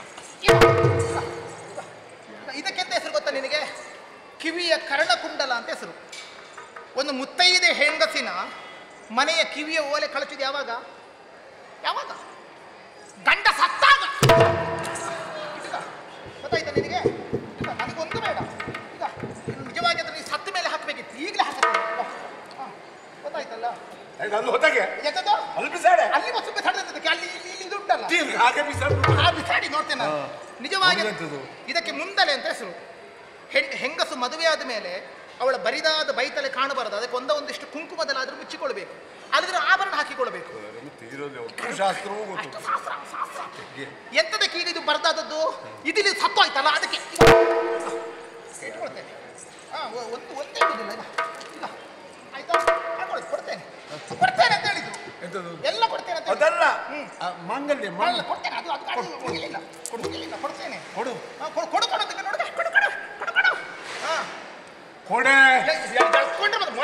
ಮೈ ಮುಟ್ಟಿದ್ರೆ ಜಾಗ್ರತೆ ಮತ್ತೆ. ಈಗ ಮನೆ ಬರಕ್ಕೆ ಇದಕ್ಕೆ ಕೈ ಬಳೆ ಅಂತ ಹೆಸರು. ನಿಜವಾಗಿ ಅದು ಕೈ ಬಳೆ ಒಡೆಯುವುದು ಯಾವಾಗ ಗೊತ್ತಾ?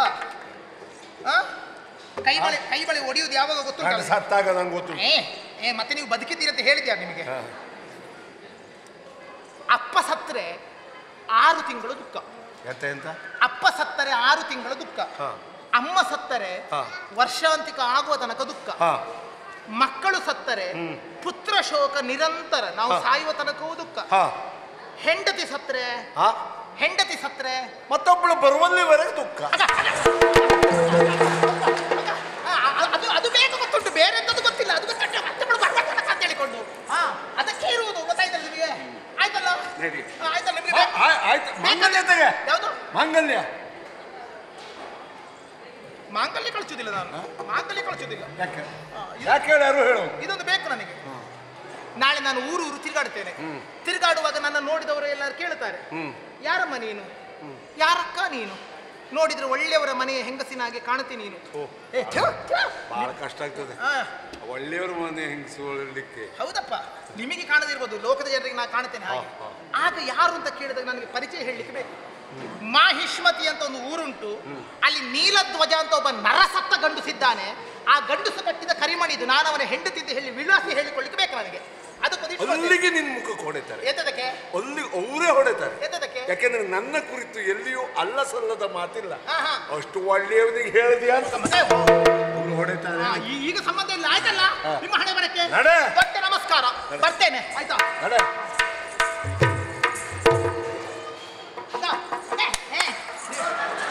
ಎಲ್ಲ ಹಣೆ ಬರ ಕಟ್ಟವರು ಅಷ್ಟೇ. ಮುಖ ತಿರುಗಿ ಹೋದಗಳು ಸಂತೋಷ ಆಗುದು ನೋಡಿ ಗಂಡಸರಿಗೆಲ್ಲ. ಅವ್ ಮನೆಯಲ್ಲಿ ಅನುಭವಿಸಿದ್ದಾರೆ ನನ್ನ ಹಾಗಿದ್ದವಳು ಯಾರು, ಮತ್ತೆಂತದ್ದು ಅಲ್ಲ. ಮತ್ತೆಂತಕ್ಕೆ ಬಂದಿ? ಏನು ಸಂಸಾರ, 4 ಮಾತು ಬರ್ತದೆ, 4 ಮಾತು ಹೋಗುತ್ತದೆ. ಮಗ ಸತ್ತ ದುಃಖದಲ್ಲಿ ನಾನು 4 ಬೈಗಳು ಆಡಿದೆ. ಅದಕ್ಕೆ ಗಂಡ ಅಲ್ಲ ಹೆಂಡತಿ ಅಲ್ಲ ಅಂತ ಹೇಳಿಕೊಂಡು ಸಂಬಂಧ ಕಡಿದುಕೊಂಡು ಮನೆ ಬಿಟ್ಟು ಹೊರ ಹಾಕುದ ನೀವು? ಕೈ ಮುಗಿಯುತ್ತೇನೆ, ನನ್ನನ್ನು ಬಿಡಬೇಡಿ, ನಾನು ನಿಮ್ಮ ಜೊತೆ ಇರ್ತೇನೆ ಅಂತ ಕೇಳುದಿಲ್ಲ ನೋಡಿ. ಹೇಗೆ ಧ್ವನಿ ತಗ್ಗಿಸಿ ಮಾತಾಡಿದ್ರೆ ಸಾಕು ಹೆಂಗಸರಿಗ. ಈ ಗಂಡಸ ಕೇಳುದಿಲ್ಲ ಆಯ್ತಲ್ಲ. ನಾನು ಎಷ್ಟು ಕಣ್ಣೀರು ಹಾಕಿ ಬಂದ್ರು ಒಪ್ಪುದಿಲ್ಲ ಅಂತ ಒಪ್ಪುದಿಲ್ಲ ಅಂತ ಹೇಳಿಕೊಂಡದ್ದು ಅಷ್ಟೇ. ಆಯ್ತಲ್ಲ, ಇಟ್ಕೊಳ್ಳಿ, ಬರ್ತೇನೆ ಈಗ. ಗೊತ್ತಾಯ್ತು.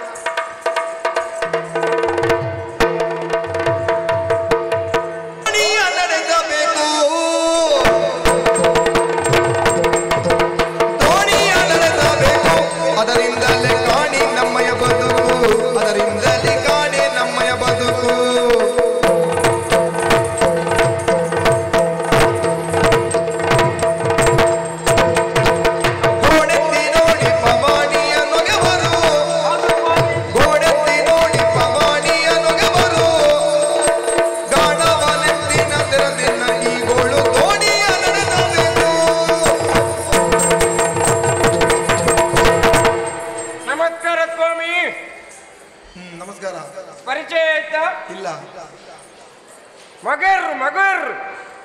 ಅಂದ್ರೆ ಮಗವೀರರು. ಮಗವೀರನ್ನು ಗೊತ್ತಾಗ್ಲಿಲ್ಲ. ಹೇಗೆ ಹೇಳುದು? ಕಂಚನ್ರು, ಗೊತ್ತಿಲ್ಲ. ಬಸ್ತರು, ಗೊತ್ತಿಲ್ಲ. ಮಗೇರ್ರು. ಓ ಮಗೇರ್ನ. ಹಾ ನೋಡಿ, ಮಗೇರ್ನ ಅಂತ ಕರೀಲಿಕ್ಕೆ ನಾ ಎಂತ ನಿಮ್ಮ ಮೂಗಿಂದ ಉದುರಿ ಬಿದ್ದವನ? ಈ ಮಗವೀರರು ಬೇರೆ, ಮಗೇರ್ರು ಬೇರೆ ಸ್ವಾಮಿ. ಏನ್ ವ್ಯತ್ಯಾಸ? ಸಮುದ್ರದಲ್ಲಿ ಬಲೆಯನ್ನ ಬೀಸಿ ಮೀನು ಹಿಡಿಯುವವರೇ ಮಗವೀರರು. ಈ ತೋಡು ಬದಿ ಹಳ್ಳಗಲ್ಲೆಲ್ಲ ಗಾಳಾಕಿ ಮೀನು ಹಿಡಿಯುವವರು ಮಗೇರರು. ಇರುವ ವ್ಯತ್ಯಾಸ ಅಷ್ಟೇ. ಹಾಗಂತ ನನ್ನ ಕಾಯಕ ಮೀನು ಹಿಡಿಯುವುದಲ್ಲ, ಮತ್ತೆ ಸ್ವಲ್ಪ ಆಚೆ ಈಚೆ ಮಾಡುವುದೇ ನನ್ನ ಕೆಲಸ. ಅದು ಗೊತ್ತಾಯ್ತು ನೀವು ಮಾತಾಡುವಾಗಲೇ. ಅಂದ್ರೆ ಹಾಗಲ್ಲ, ದೋಣಿ ನಡೆಸುವುದು. ಈ ಕಡೆ ಇದ್ದವರನ್ನು ಆಚೆ ದಡಕ್ಕೂ, ಆ ಕಡೆ ಇದ್ದವರನ್ನು ಈಚೆ ದಡಕ್ಕೂ ಬಿಡುವುದು ನನ್ನ ಕೆಲಸ ಸ್ವಾಮಿ. ಹಾಗಂತ ಎಂತ ಮಾಡುವುದು ಹೇಳಿ?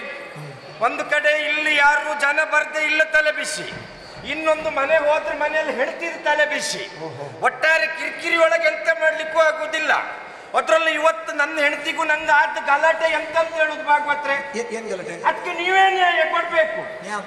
ಹೌದೌದು, ಇವತ್ತು ನನಗೂ ನನ್ನ ಹೆಂಡತಿಗೂ ಆದ ಗಲಾಟೆಗೆ ಒಂದು ನೀವೇ ನ್ಯಾಯ ಕೊಡ್ಬೇಕು. ನನ್ನ ಹೆಂಡತಿ ಹೇಳಿದ್ಲು, ನೀವು ಯಾವತ್ತು ನನ್ನನ್ನು ಈ ಹೊಳೆ ಹತ್ರ ಎಲ್ಲ ಕರ್ಕೊಂಡು ಹೋಗುವುದಿಲ್ಲ, ನನಗೆ ಮನೆಯಲ್ಲಿ ಕೂತು ಕೂತು ಬೇಸರ ಆಗ್ತಾ ಉಂಟು, ನನ್ನನ್ನೊಂದು ಇವತ್ತು ವಿಹಾರಕ್ಕೆ ಕರ್ಕೊಂಡು ಹೋಗಿ ಅಂತ ಹೇಳಿದ್ರು. ಪಾಪ ಅವಳಿಗೆ ಬೇಸರ ಮಾಡುವುದು ಯಾಕಂತ ಅವಳನ್ನು ಕರ್ಕೊಂಡು ನಾನು ಈ ಹೊಳೆ ಹತ್ರ ಹೋದೆ. ಹೋಗುವಾಗ ಎಂತಾಯ್ತು, ಮೊದಲೇ ಈಗ ದೋಣಿಯಲ್ಲಿ ಬರಲಿಕ್ಕೆ ಯಾರು ಜನ ಇಲ್ಲದೆ, ಕೈಯಲ್ಲಿ ಹಣ ಇರಲಿಲ್ಲ. ಅಷ್ಟೊತ್ತಿಗೆ ನನ್ನ ಹೆಂಡತಿ ನನ್ನನ್ನು ಕರೆದೊಂದು ಉಪಾಯ ಹೇಳಿದ್ಲು. ನಿಮ್ಮಲ್ಲಿ ಈಗ ಹಣ ಇಲ್ಲ ಅಂತ ನೀವು ತಲೆಬಿಸಿ ಮಾಡುವುದು ಬೇಡ, ಹಣ ಮಾಡಲಿಕ್ಕೆ ನಾವೊಂದು ಉಪಾಯ ಕೊಡ್ತೆ ಅಂತ ಹೇಳಿದ್ಲು. ಎಂತ ಅಂತ ಕೇಳಿದೆ. ಅವಳು ನನ್ನನ್ನು ಕರೆದು ಹೇಳಿದ್ರು, ಅಲ್ಲಿ ಒಂದು ಫಲಕ ಉಂಟು, ಸರಿ ನೋಡಿ ಅಂತ ಹೇಳಿದ್ಲು. ಫಲಕದ ಹತ್ರ ಹೋಗಿ ನೋಡ್ತೆ, ಆ ಫಲಕದಲ್ಲಿ ಬರ್ದಿತ್ತು, ಹೊಳೆಯಲ್ಲಿ ಬಿದ್ದು ನೀರು ಪಾಲಾಗುತ್ತಿರುವವರನ್ನು ರಕ್ಷಿಸಿದವರಿಗೆ 5,000 ಪರಿಹಾರ ಕೊಡಲಾಗುವುದು ಅಂತ ಫಲಕದಲ್ಲಿ ಬರ್ತಿತ್ತು. ಇವಳ ಹತ್ರ ಕೇಳಿದೆ, ಅದಕ್ಕೂ ಇದಕ್ಕೂ ಏನು ಸಂಬಂಧ? ಆಗ ಅವಳು ಹೇಳಿದ್ಲು, ಈಗ ಒಂದು ಕೆಲಸ ಮಾಡುವ, ನಾವಿಬ್ಬರು ಪರಿಚಯ ಇಲ್ಲದವರ ರೀತಿ ವರ್ತಿಸಿ ನಾನೀಗ ಹೊಳೆಗೆ ಹೋಗಿ ಹಾರ್ತೆ, ನೀವು ನನ್ನನ್ನು ಎತ್ತಿ ಮೇಲೆ ಹಾಕಿ ಅವರು 5,000 ಪರಿಹಾರ ಕೊಡ್ತಾರಲ್ವ ಅಂತ ಹೇಳಿದ್ರು. ನನಗೂ ಸ್ವಲ್ಪ ಸಂತೋಷ ಆಯ್ತು, ನನ್ನ ಹೆಂಡತಿ ಮಂಡೆ ಖರ್ಚು ಮಾಡಿಲ್ಲ ಅಲ್ವಾ ಅಂತ. ಹಾಗಾದ್ರೆ ಹಾಕು ಮಾಡಂದೆ. ಅವಳು ಅಲ್ಲಿಗೆ ಪುರ್ಸೊತ್ ಮಾಡಲಿಲ್ಲ, ಗುಡುಗುಡು ಓಡಿ ಗುಪ್ಪಳಿಸಿ ಹೊಳೆಗೆ ಹಾರಿದ್ಲು. ನಾ ಮಾತ್ರ ಅವಳು ನೆತ್ತಿ ಮೇಲೆ ಹಾಕಲಿಲ್ಲ, ಮ್ಯಾಲೆ ನಿಂತ್ಕೊಂಡು ಪಿಳಿಪ್ ಪಿಳಿಪ್ ಪಿಳಿಪ್ ಪಿಳಿಪ್ ಪಿಳಿಪ್ ಪಿಳಿಪ್ ಪಿಳಿಪ್ ಪಿಳಿ ನೋಡ್ತಾ ಇದ್ದೆ. ಪಾಪ ಅಷ್ಟೊತ್ತಿಗೆ ಯಾರೋ ಆ ಕಡೆ ದೋಣಿ ಹೋಗುವ ಹುಡುಗರು ಅವಳ ನೆತ್ತಿ ಮೇಲೆ ಹಾಕಿದ್ಲು. ಅಲ್ಲಿಗೆ ಬಂದು ಪ್ರಾರಂಭ ಮಾಡಿದ್ದು ಬೈಲಿಕ್ಕೆ, ಮೂಜಿಕಾಸ್ತಾಯ ಮಾನ ಮರ್ಯಾದೆ ಸಾಯ್ತನಾಯ ದಾದಂಬೆ ಏನ್ ನೀರುಡು ಕಂತೊಂದಿಲ್ಲ ಮಿತ್ತುಂತಂದು ತೂಪನಂತ ಬಾಯಿಗೆ ಬಂದಾಗ ಬೈದ್ಲು. ಇದರಲ್ಲಿ ನಂದೇನಾದ್ರೂ ತಪ್ಪುಂಟಾ? ತಪ್ಪಿಲ್ಲ. ಯಾಕೆ? ಅವಳು ಹೊರಗೆ ಹಾಡಿದಾಕ್ಷಣ ನಾ ಫಲಕ ಮೇಲೆ ಮಾತ್ರ ನೋಡಿದ್ದು. ಮೇಲೆ ಅಂತ ಬರ್ಕೊಂಡಿತ್ತು, ನದಿಗೆ ಬಿದ್ದು ನೀರು ಪಾಲಾಗುತ್ತಿರುವವರನ್ನು ರಕ್ಷಿಸಿದವರಿಗೆ 5,000 ಬಹುಮಾನ ಕೊಡಲಾಗುವುದು. ನನ್ನ ಹೆಂಡತಿ ಹೊಳೆಗೆ ಹಾರಿದ ಮೇಲೆ ಕೆಳಗೆ ನೋಡ್ತೆ, ಅಲ್ಲಿ ಮತ್ತೊಂದು ಫಲಕ ಬರ್ಕೊಂಡಿತ್ತು. ಅದ್ರಲ್ಲಿ ಅಂತ ಬರ್ಕೊಂಡಿತ್ತು, ನದಿಗೆ ಬಿದ್ದು ಮೃತಪಟ್ಟವರ ಕುಟುಂಬಕ್ಕೆ 5 ಲಕ್ಷ ಪರಿಹಾರ ಕೊಡಲಾಗುವುದಂತ ಕೆಳಗೆ ಬರ್ಕೊಂಡಿತ್ತು. ನಾ ಇದೊಂದು ನೋಡಿದ್ರೆ 5 ಲಕ್ಷ ಸಿಕ್ಕುದಿಲ್ವಾ? ಒಟ್ಟಿದೆ ತಲೆ ಬಿಸಿ ಸ್ವಾಮಿ. ಹಾ, ಯಾರೋ ಕರ್ದಾಗುಂಟಲ್ಲ, ಯಾರಂತ ನೋಡುವ. ಬರುತ್ತಲಿ ಜ್ವಾಲೆಯು ಕಂಡಳು ದಾಸುರ ನದಿ ತಲೆಯಳು ನಿಂತಳು. ವಂದಿಸಿಕೊಳ್ತಾ ಇದ್ದೇನೆ ತಾಯಿ. ನೀ ಅಂಬಿಗನ? ಅಂಬಿಗ ದೋಣಿ ನಡೆಸುವವನ? ಹೌದಮ್ಮ. ಎಷ್ಟು ನಿನಗೆಷ್ಟು? ನಿನಗೆಷ್ಟು ಕೇಳಿದ್ದು? ಅಂದ್ರೆ ನನ್ನೇ ತಕೊಳ್ತೀರಿ ಅಮ್ಮ ನೀವು? ನಿನ್ನನೆಂತದಕ್ಕೆ? ನಿನ್ನ ದೋಣಿಗೆ ಎಷ್ಟು ಕೇಳಿದ್ದು? ದೋಣಿಗೆ ಅದು ಎಷ್ಟು ಅಂತ ಹೇಳುದಮ್ಮ, ತುಂಬಾ ಹಳೆ ದೋಣಿ ಅದು, ಅದಕ್ಕಿಷ್ಟೇ ಅಂತ ಕ್ರಯ ಕಟ್ಲಿಕ್ಕೆ ಆಗುದಿಲ್ಲ ತಾಯಿ. ನಾ ದೋಣಿನ ಕ್ರಯ ಮಾಡ್ತೀನಂತಲ್ಲ, ಮತ್ತೆ ನೀ ದೋಣಿನ ಆ ಕಡೆ ದಾಟಿಸಿದವರಿಗೆ ಇಂತಿಷ್ಟು ಅಂತ ಅಲ್ವಾ? ಹಾಗಂತ ನಮ್ದು ಇಷ್ಟೇ ಅಂತ ಲೆಕ್ಕಾಚಾರ ಅಂತ ಇಲ್ಲ ತಾಯಿ. ಯಾರು ಎಷ್ಟು ಕೊಡ್ತಾರೋ ಅದನ್ನ ತಕೊಂಡು ನಾ ಜೀವನ ಸಾಗಿಸ್ತಾ ಇದ್ದವ. ಹೌದಾ? ಹೌದಮ್ಮ. ಈಗ ಉಳಿದವರೆಲ್ಲ ನಿನಗೆ ಎಷ್ಟು ಕೊಡ್ತಾರೋ ಅದರ 10 ಪಟ್ಟು ನಾನು ಕೊಡ್ತೇನೆ. ಆದರೊಂದು. ಏನಮ್ಮ? ಆದರೊಂದು. ಏನ್ ತಾಯಿ?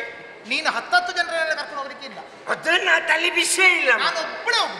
ಅದು ತಲೆ ಬಿಸಿಯೇ ಇಲ್ಲ. ಎಂತದಕ್ಕೆ? ನನ್ನ ದೋಣಿಯಲ್ಲಿ 10 ಜನ ಬಂದು ಕೂತ್ಕೊಂಡು ಆಚೆ ಹೋಗುದು ಒಂದೇ, ನೀವು ಒಬ್ರು ಬಂದು ಕೂತ್ಕೊಂಡು ಆಚೆ ಹೋಗುದು ಒಂದೇ ತಾಯಿ. ಅಷ್ಟು ಗೌರವ ಉಂಟು, ಅಷ್ಟು ಯೋಗ್ಯತೆ ನಿಮ್ಗುಂಟಮ್ಮ. ಆದ್ರಿಂದ 10 ಜನ ಕೊಡುವಷ್ಟು ನಾನು ಬೇಕಾದ್ರೆ ಕೊಡ್ತೇನೆ. ಸರಿ ತಾಯಿ. ಆದರೊಂದು. ಏನಮ್ಮ? ದೋಣಿಯನ್ನು ಚೆನ್ನಾಗಿ ಒರೆಸಬೇಕು. ಅಯ್ಯೋ, ಅದು ದಿನ ಬೆಳಗ್ಗೆ ಎದ್ದು ವರ್ಷ ಇಡುವುದೇ ಆಯ್ತು, ಬಿಟ್ರೆ ಜನ ಯಾರು ಬರುವುದಿಲ್ಲ, ಶುಭ್ರವಾಗುಂಟು. ನೀ ದೋಣಿಯ ಹೊರಗಡೆ ಎಣ್ಣೆ ಒರೆಸ್ಬೇಕಂತ ಹೇಳಿದಲ್ಲ. ಮತ್ತಮ್ಮ? ದೋಣಿಯ ಒಳಗಡೆ ಒಂದಿಷ್ಟು ನೀರ ಹನೀರ ಕೂಡದು. ಇದು ಗಂಗಾ ನದಿ ಅಲ್ವಾ? ಗಂಗಾ ನದಿ ತಾಯಿ. ಈ ಗಂಗಾ ನದಿಯ ಒಂದು ಹನಿ ನೀರು ನನಗೆ ತಾಗದಂತೆ ನನ್ನನ್ನು ಆ ಕಡೆಗೆ ಮುಟ್ಟಿಸಬೇಕು. ಎಂತ ಮಾತಾಡ್ತೀರಿ? ಪಾಪ ತೊಳಿವ ಗಂಗಿ ಉದಕ ಸೋಕಬಾರದೆಂದಲೂರಿ. ಪಾಪ ತೊಳಿವ ಗಂಗಿ ಉದಕ ಸೋಕಬಾರದೆಂದಲೂರಿ. ಸೋಕಬಾರದೆಂದಲೂರಿ. ಕೋಪ ಮಾಡ್ಕೋ ಬೇಡಿ ಅಮ್ಮ ಯಾಕಿ ಬುದ್ಧಿವ್ರಿ. ಕೋಪ ಮಾಡ್ಕೋ ಬೇಡಿ ಅಮ್ಮ ಯಾಕಿ ಬುದ್ಧಿವ್ರಿ. ಅಮ್ಮ ಹೀಗೆ ಕೇಳ್ತೇನಂತ ತಪ್ಪು ತಿಳ್ಕೊಳ್ಬೇಡಿ ತಾಯಿ. ಇಲ್ಲಪ್ಪ. ನಿಮ್ಗೆ ಎಂತಾದ್ರೂ ಕಾಯಿಲೆ ಉಂಟಾ? ಕಾಯಿಲೆ? ಹೌದಮ್ಮ. ಎಂತದಕ್ಕೆ ಯೋಚನೆ ಮಾಡಿದ್ರೆ? ಅಂದ್ರೆ ಈ ಕೆಲವರಿಗೆ ಬೆಂಕಿಯನ್ನು ಕೊಂಡ್ರೆ ಆಗುವುದಿಲ್ಲ. ಕೆಲವರು ಬೆಂಕಿ ನೋಡಿದ್ರೆ ತಲೆ ತಿರುಗಿ ಬೀಳುತ್ತಾರೆ. ಹೌದಮ್ಮ. ಅದೇ ರೀತಿ ನಿಮ್ಗೆ ಎಂತಾದ್ರೂ ಈ ನೀರು ನೋಡಿದ್ರೆ ಎಂತಾದ್ರೂ ತಲೆ ತಿರುಗಿ ಬೀಳುವ ಸಮಸ್ಯೆ ಉಂಟಾ ತಾಯಿ? ಇಲ್ಲ. ಯಾಕೆ ಹಾಗಂತ ಹೇಳುದು? ಯಾಕಂತ ಹೇಳಿದ್ರೆ ಪರಮ ಪವಿತ್ರವಾದಂತ ಈ ಗಂಗಾ ನದಿಯಲ್ಲಿ ಈ ಜನ್ಮದ್ದು ಬಿಡಿ, ಅದೆಷ್ಟೋ ಹಿಂದಿನ ಜನ್ಮದ ಪಾಪವನ್ನ ತೊಳೆದುಕೊಳ್ಳಿಕ್ಕೆ ಜನ ಇಲ್ಲಿಗೆ ಬರ್ತಾರಮ್ಮ. ಅಂತದ್ರಲ್ಲಿ ಈ ಗಂಗೆಯ ಒಂದೇ ಒಂದು ಹನಿ ನೀರು ನಿಮ್ಗೆ ತಾಗಬಾರ್ದಂತ ಕೇಳ್ತೀರಲ್ಲ ತಾಯಿ, ಇದು ಸರಿಯಾ ಅಂತ ಕೇಳುದು. ಅವಳಿಗೆ ಎಷ್ಟೇ ಪಾವಿತ್ರತೆ ಇರಲಿ ಅಥವಾ ನಿನಗದರಿಂದ ಎಷ್ಟೇ ಉಪಕಾರ ಇರಲಿ, ಹೌದಮ್ಮ, ನನಗೆ ಗಂಗೆಯನ್ನು ಕಂಡ್ರಾಗುದಿಲ್ಲ. ಹಾಗಂತ ನೀರು ಮುಟ್ಟುದಿಲ್ಲ ಕೇಳಿದ್ರೆ ನೀರು ನನಗಾಗುತ್ತದೆ. ನಾನು ನೀರು ಕುಡಿಯುತ್ತೇನೆ, ಸ್ನಾನ ಮಾಡ್ತೇನೆ, ಎಲ್ಲ ಮಾಡ್ತೇನೆ, ಸರಿಯಮ್ಮ. ಆದ್ರೆ ಗಂಗೆಯನ್ನು ಮಾತ್ರ ನಾವು ಮುಟ್ಟುವುದಿಲ್ಲ. ಈಗೊಳ್ಳಿ ಏನು ನೀವು ನಂಗೆ ಎಂತ ಬೇಕಾದ್ರೂ ಬೈರಿ, ಆದ್ರೆ ಆ ಗಂಗೆ ಸುತ್ತಿ ತೆಗಿಬೇಡಿ, ನಂಗೆ ಏರ್ತದೆ. ಪಾಪಿ ಗಂಗೆ ಅವಳು. ಯಾರು ಹೇಳಿತು? ಅವಳು ನಮ್ಮ ತಾಯಿಯಮ್ಮ. ನೀವು ಕಮ್ಮಿಗೆಲ್ಲ ಬೈಬೇಡಿ ತಾಯಿ. ಅವಳು ದೇವ್ರು ಗೊತ್ತುಂಟ. ದೇವ್ರು ಅಂತಂದ್ರೆ ನೀ ಮುಳುಗು ಹಾಕು, ನಾ ಮುಳುಗು ಹಾಕೋ. ನಾನು ನಿಮ್ಮನ್ನ ಆ ಕಡೆ ಕರ್ಕೊಂಡು ಹೋಗುದಿಲ್ಲ, ನೀವು ಹೇಗೆ ಹೋಗ್ತೀರಿ ಅಂತ ನಾನು ನೋಡ್ತೆ. ನೀನು ನಾನು ನಿಮ್ಮನ್ನು ಕರ್ಕೊಂಡು ಹೋಗುದಿಲ್ಲ, ನೀವು ಹೇಗೆ ಆ ಕಡೆ ಹೋಗ್ತೀರಿ ಅಂತ ನಾನು ನೋಡ್ತೆ. ನೀನ್ ಅದ್ರ ನಿನ್ನ ಅಪ್ಪ ನಾನು ಕರಿತೇನೆ. ಅದೊಂದು ಕೆಲಸ ಮೊದಲು ಮಾಡಿ ಅಮ್ಮ. ಹೇಗೆ? ಅಪ್ಪಯ್ಯ, ನೀವು ಮೇಲೆ ಹೋಗಿ ತುಂಬಾ ವರ್ಷ ಆಯ್ತು, ಈಗ ಇವ್ರು ಬರ್ತಾರಂತ ಹೋಗಿ ಅವ್ರ ಮೇಲೆ ಹೊತ್ತು ಕೆಲವು ವರ್ಷ ಆಯ್ತು. ನಿನ್ನ ಸತ್ತ ಅಪ್ಪ ನಾನು ಕರಿತೇನೆ ಅಂತ ಹೇಳಿದ್ದಲ್ಲ. ಮತ್ತೆ ನಿನ್ನ ಕುಟುಂಬದವರು ಬೇರೆ ಯಾರಿಲ್ಲ ಇಲ್ಲಿ ದೋಣಿ ನಡೆಸುವ ಅಂಬಿಗರು, ನಮ್ಮಲ್ಲಿ ಅವರನ್ನು ಕರೀತೇನೆ. ನಮ್ಮಲ್ಲಿ ಒಗ್ಗಟ್ಟುಂಟು ತಾಯಿ. ಒಬ್ಬರನ್ನ ಬಿಟ್ಟು ನಾವು ಒಬ್ಬರು ಇರುವುದಿಲ್ಲ, ಯಾರು ಬರುವುದಿಲ್ಲ. ಹೋಗ ನೀನಾದ್ರೂ ನಾನಂತೂ ಗಂಗೆ ಮುಟ್ಟೋದಿಲ್ಲ. ನೀವು ಹೇಗೆ ಹೋಗ್ತೀರಿ ಅಂತ ನಾನು ನೋಡ್ತೇನೆ. ಗಂಗೆ ಮುಟ್ಟೋದಿಲ್ಲ.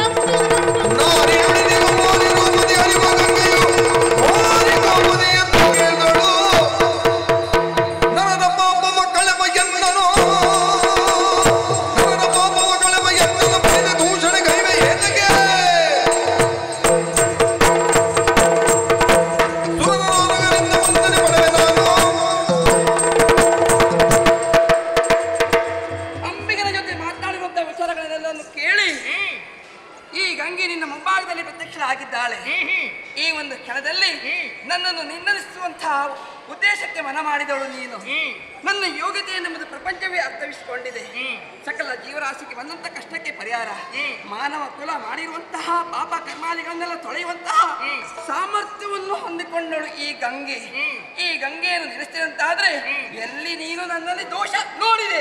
ದೋಷ ಅಲ್ಲದೆ ಮತ್ತೆಂತದೆ ನೀನು? ಬಂಜೆಯರನ್ನು ಮುಟ್ಟಬಾರದು ನಿಷಿದ್ಧವು. ಬಂಜೆಯರನ್ನು ಮುಟ್ಟಬಾರದು ನಿಷಿದ್ಧವು, ಅದು ನಿಷಿದ್ಧವು. ನಂಜದಲ್ಲ ಲೋಕರೂಢಿಗಾಗಿ ಬೇಡುವುದು, ನಂಜದಲ್ಲ ಲೋಕರೂಢಿಗಾಗಿ ಬೇಡುವುದು. ಪಾವನೆಯಾದಂತ ಗಂಗೆ ನೀನು, ಲೋಕ ಪೂಜಿತೆಯಾದವಳು, ತ್ರಿಪದಗಾಮಿನಿಯಾದಂತ ಗಂಗೆ ನೀನು. ನಿನಗೆಷ್ಟೇ ಪಾವಿತ್ರತೆ ಇರಲಿ, ನೀನೆಷ್ಟೇ ದೊಡ್ಡವಳಾಗಿದ್ದುಕೋ, ಆದ್ರೆ ನಿನ್ನಲ್ಲಿರುವುದು ದೋಷವೇ ನಿನಗೆ ಗೊತ್ತಿಲ್ಲ. ಏನದು? ನೀನೊಬ್ಬಳು ಹೆಣ್ಣಾಗಿ ಕಾಣಿಸಿಕೊಂಡದು ಸತ್ಯ ತಾನೆ? ಹೌದು. ನೀನೊಬ್ಬಳು ಬಂಜೆ. ಬಂಜೆ? ಬಂಜೆಗೆ ಯಾವ ಪಾವಿತ್ರತೆ ಇಲ್ಲ ಈ ಪ್ರಪಂಚದಲ್ಲಿ. ಬಂಜೆಯ ನೆರಳನ್ನು ಮಕ್ಕಳಿಗೆ ಸೋಕುವುದಕ್ಕೆ ಬಿಡುವುದಿಲ್ಲ, ಬಂಜೆಯರನ್ನು ಶುಭ ಕಾರ್ಯದಲ್ಲಿ ಮುಟ್ಟುವುದೂ ಇಲ್ಲ. ಮಾತ್ರವೇ ಅಲ್ಲ, ಸೂತಕ ಹೊಂದಿದವರನ್ನು ಪುಣ್ಯ ಸ್ಥಳಗಳಿಗೆ ಪ್ರವೇಶಕ್ಕೆ ಅನುಮತಿಯನ್ನು ಕೊಡುವುದಿಲ್ಲ. ನೀ ಸೂತಕವನ್ನು ಹೊಂದಿದವಳು, ಜೊತೆಯಲ್ಲಿ ಮಕ್ಕಳೇ ಇಲ್ಲದೆ ಇರುವಂತ ಬಂಜೆ ನೀನು. ನೀ ಸುಮ್ಮನೆ ಹೆಸರು ಮಾತ್ರ ಹೊಂದಿಕೊಂಡದ್ದು ನಾನು ಪಾವನೆ ಎನ್ನುವ ಹಾಗೆ. ಅಷ್ಟು ದೋಷಗಳು ನಿನ್ನಲ್ಲಿರುವಾಗ ಮತ್ತೆ ನಿನ್ನನ್ನು ಯಾಕೆ ಮುಟ್ಟಬೇಕು? ಈ ಪ್ರಪಂಚದಲ್ಲಿ ಮಕ್ಕಳನ್ನು ಹೆರದೇ ಇದ್ದವಳು ಮಾತ್ರ ಬಂಜೆಯಲ್ಲ. ತನ್ನ ಕಣ್ಣ ಮುಂದೆ ತಾನು ಬದುಕಿರುತ್ತಾ ತನ್ನ ಮಕ್ಕಳು ಅಳಿದು ಹೋದರೆ ಅವಳನ್ನು ಬಂಜೆ ಅಂತಲೇ ಹೇಳುವುದು. ನನ್ನ ಗಂಡು ಮಗ ಸತ್ತಿದ್ದರೆ ನನಗೊಬ್ಬಳು ಹೆಣ್ಣು ಮಗಳಿದ್ದಾಳೆ, ನಾ ಬಂಜೆಯಲ್ಲ. ಬಂಜೆಯದಂತ ನಿನ್ನನ್ನು ಯಾಕೆ ಮುಟ್ಟಬೇಕು? ಬಂಜೆಯನ್ನ ಪರಮ ಪುರುಷ ಭೀಷ್ಮನೆಂಬುದು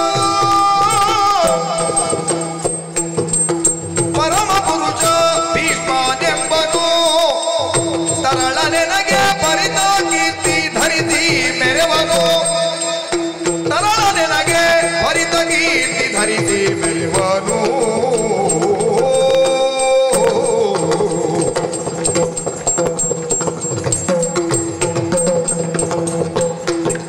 ಅರಿಯದಿದನು ಪರಿದೆ ಜರೆದೆ ಕೊರತೆ ಇರುವುದೆನು ತಾನುಡಿದೆ ಇದನರಿಯದೆ ಅರಿಯದಿದನು ಪರಿದೆ ಜರೆದೆ ಕೊರತೆ ಇರುವುದೆನು ತಾನುಡಿದೆ ತರವೇ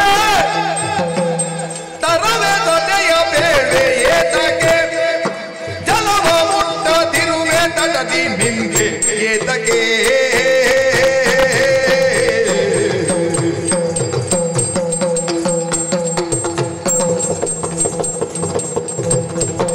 ಪರಮ ಪುರುಷ ಭೀಷ್ಮನೆಂಬನು ತರಳ ನೆನಗೆ ಹರಿತ ಕೀರ್ತಿ ಧರಿಸಿ ಮೆರೆಯುವನು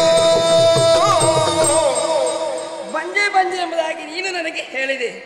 ನೀನು ಸರಿಯಾಗಿ ಅರ್ಥ ಮಾಡಿಕೊಳ್ಳಿಲ್ಲ. ಯಾಕೆಂದ್ರೆ ದೇವವ್ರತವಾಗಿರುವಂತಹ ಭೀಷ್ಮ ದೇವವ್ರತ ಭೀಷ್ಮ ಅಲ್ವೇ?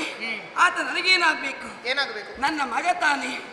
ಹಾಗಿರುವಾಗ ನನಗೊಬ್ಬ ಮಗ ಇದ್ದಾನೆಂಬುದಾಗಿ ನೀನು ಅರ್ಥವಿಸಿಕೊಳ್ಳದೆ ಬಂಜೆ ಅಂತ ನುಡಿತಿದ್ದೆ ಅಲ್ವೇನು ನೀನು? ಹಾಗಿರುವ ಮಗ ಒಬ್ಬ ಇದ್ದ ಮಾತ್ರಕ್ಕೆ ನಾನು ತಾಯಿಯ ಸ್ಥಾನದಲ್ಲಿ ಇದ್ದೇನೆ ಎಂಬುದು ಅರ್ಥ ಇವಾಗ ನಾನು ಹೇಳಿದ ಮೇಲೆ ನಿನಗೆ ಗೊತ್ತಾಯ್ತಲ್ವಾ? ನನಗೊಬ್ಬ ಮಗ ಭೀಷ್ಮನಾಗಿದ್ದಾನೆ. ಭೀಷ್ಮ ನಿನ್ನ ಮಗ ಹೌದು. ಇದ್ದಾನ ಪ್ರಪಂಚದಲ್ಲಿ?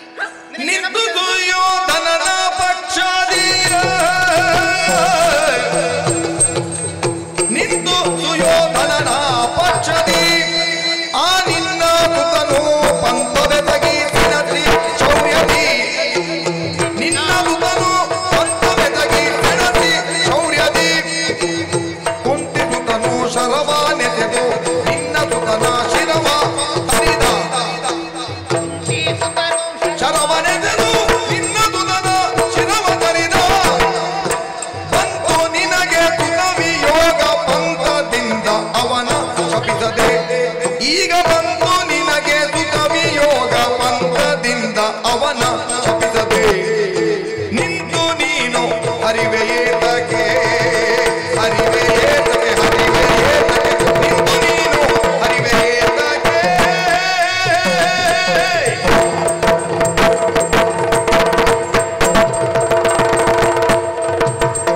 ನಿಂತು ಸುಯೋಧನನ ಪಕ್ಷದಿ ನಿನ್ನ ಸುತನು ಪಂಥವೆ ತಗಿಸೆನದಿ ಶೌರ್ಯದಿ ಸೆನದಿ ಶೌರ್ಯದಿ ನಿನಗೊಬ್ಬ ಮಗನಂತ ಭೀಷ್ಮ ಹೌದು. ಎಲ್ಲಿದ್ದಾನೆ ಎಲ್ಲಿದ್ದಾನೆ? ನಾನೇನು ಕಥೆಯನ್ನು ಕೇಳದೆ ಇದ್ದವಳಲ್ಲ. ಏನು 8 ಮಕ್ಕಳನ್ನು ಹೆತ್ತವಳು ನೀನು. ಹೌದು. 7 ಮಕ್ಕಳನ್ನು ನೀನೇ ನೀರಿಗೆ ಬಿಸಾಡಿ ಕೊಂದಿದ್ದೀಯ. ಒಬ್ಬ ಮಗನನ್ನು ಉಳಿಸಿಕೊಟ್ಟಿದ್ದೀಯ ಶಂತನು ಚಕ್ರವರ್ತಿಗಳಿಗೆ. ಹಸ್ತಿನಾವತಿಲಿರುವಂತ ಭೀಷ್ಮ ಬಹುಕಾಲ ಬದುಕಿದವನೇ ಹೌದು. ಆದರೆ ಕಥೆ ಏನಾಗಿದೆ? ಏನು? ಕುರುಕ್ಷೇತ್ರದ ಮಹಾಯುದ್ಧ ನಡೆದಿದೆ. ಅದರಲ್ಲಿ ಆ ದುರ್ಯೋಧನನ ಪಕ್ಷವನ್ನ ಅಂತೂ 10 ದಿನಗಳ ಪರ್ಯಂತರವಾಗಿ ಸೇನಾಧಿಪತ್ಯವನ್ನು ವಹಿಸಿಕೊಂಡವನು ಭೀಷ್ಮನಿದ್ದಾನೆ. ಭೀಷ್ಮನ ಪರಾಕ್ರಮಕ್ಕೆ ಹೆದರಿರುವಂತಹ ಪಾಂಡವರು ರಾತ್ರಿಯ ಕಾಲದಲ್ಲಿ ಶಿಬಿರವನ್ನು ಹೊಕ್ಕಿ ಭೀಷ್ಮನಿಂದಲೇ ಅವನ ಮರಣದ ಗುಟ್ಟನ್ನು ತಿಳಿದು ಮರುದಿವಸ ಶಿಖಂಡಿಯನ್ನು ಮುಂದೆ ನಿಲ್ಲಿಸಿದಾಗ ಭೀಷ್ಮನು ಶರಸನ್ಯಾಸವನ್ನು ಮಾಡಿದ. ಅದೇ ಸಮಯವನ್ನಂತೂ ಧೂರ್ತನಾದಂತಹ ಅರ್ಜುನ ಪುಂಖಾನುಪುಂಖವಾಗಿ ಬಾಣಗಳನ್ನೇ ಸುರಿಸಿದ. ಆ ಬಾಣಗಳೆಲ್ಲವೂ ಅವನ ಮೈ ಮೇಲೆ ನಾಂಟಿ ಶರಶೈಯಲ್ಲಿ ಮಲಗಿಬಿಟ್ಟ ಭೀಷ್ಮಾಚಾರ್ಯ. ಮಾತ್ರವೇ ಅಲ್ಲ, ದೇಹದಲ್ಲಿ ರಕ್ತಗಳು ಸೋರಿ ಹೋಗಿ ನೋವನ್ನು ಅನುಭವಿಸಿರುವಂತಹ ಭೀಷ್ಮ ಅಳಿದು ಹೋಗಿದ್ದಾನೆ. 7 ಮಕ್ಕಳನ್ನು ನೀನು ಕೊಂದಿದ್ದಿ, ಉಳಿದೊಬ್ಬ ನಿನ್ನ ಮಗ ಭೀಷ್ಮನನ್ನು ಅರ್ಜುನ ಕೊಂದಿದ್ದಾನೆ. ಮತ್ತೆ ನಿನಗೆ ಮಕ್ಕಳೆಲ್ಲಿಂದ? ನೀನು ಬಂಜೆಯಾಗಿದ್ದಿ. ಇನ್ನು ನಿನಗೆ ಸೂತಕ ಯಾವುದು ಗೊತ್ತಾ? ಯಾವುದು? ನಿನ್ನ ಮಗನಾದಂತಹ ಭೀಷ್ಮನನ್ನು ಕೊಂದಂತ ಅರ್ಜುನ ಈಗಲೂ ಮೆರೆದಾಡುತ್ತಾ ಇದ್ದಾನೆ. ನೀನೊಬ್ಬಳು ದೇವಾಂಶ ಸಂಭೂತಿ ಹೌದಾಗಿದ್ದರೆ, ನಿನ್ನಲ್ಲಿ ಪರಾಕ್ರಮ ಇದ್ದರೆ, ಛಲ ಇದ್ದರೆ ತಣ್ಣನೆ ಹರಿಯುವುದಲ್ಲ. ಒಂದು ಶಾಪ ಕೊಟ್ಟಾದರೂ ನಿನಗೆ ಅರ್ಜುನನೇನಾದ್ರೂ ಮಾಡ್ಲಿಕ್ಕೆ ಆಯ್ತಾ ನಿನಗೆ? ಮತ್ತೆ ಸೂತಕ ಇದ್ದವಳು ನೀನು. ತರಳ ಭೀಷ್ಮನ ನರನು ಕೊಂದನೆ ಹೊರ ನದಿಗೆ ತವ ಶೋಕ ತಂದನೆ ಸುರ ನದಿಯ ಮದಿರ ಬಂದೆ ಎನಿಸಿದನೆ ಪಾರ್ಥ.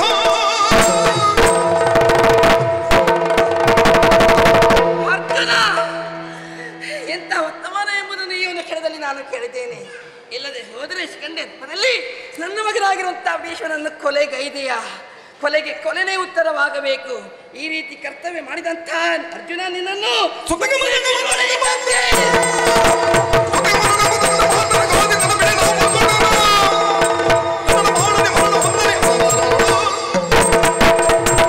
ಅರ್ಜುನ ನಿನಗೆ ತಕ್ಕ ಶಾಸ್ತಿ ಆಗಬೇಕು.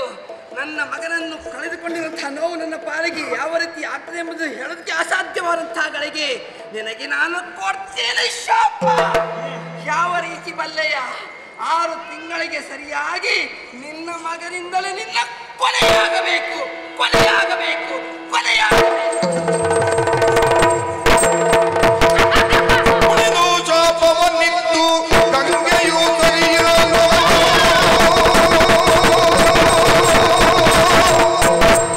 ಉಳಿದು ಶಾಪವನ್ನಿತ್ತು ಗಂಗೆಯು ಸರಿಯಲು ಇಳಿದು ಜ್ವಾಲೆಯು ತನ್ನ ಮನದಿ ಇಳಿದು ಜ್ವಾಲೆಯು ತನ್ನ ಮನದಿ ಒಲಗುಣನ ಅಳಿವ ಹೊರೈತಿ ಬಂದುದಕ್ಕೀಗ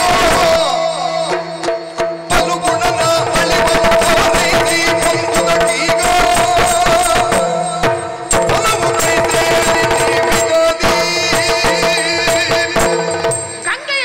ಗಂಗೆಯ ಶಾಪ.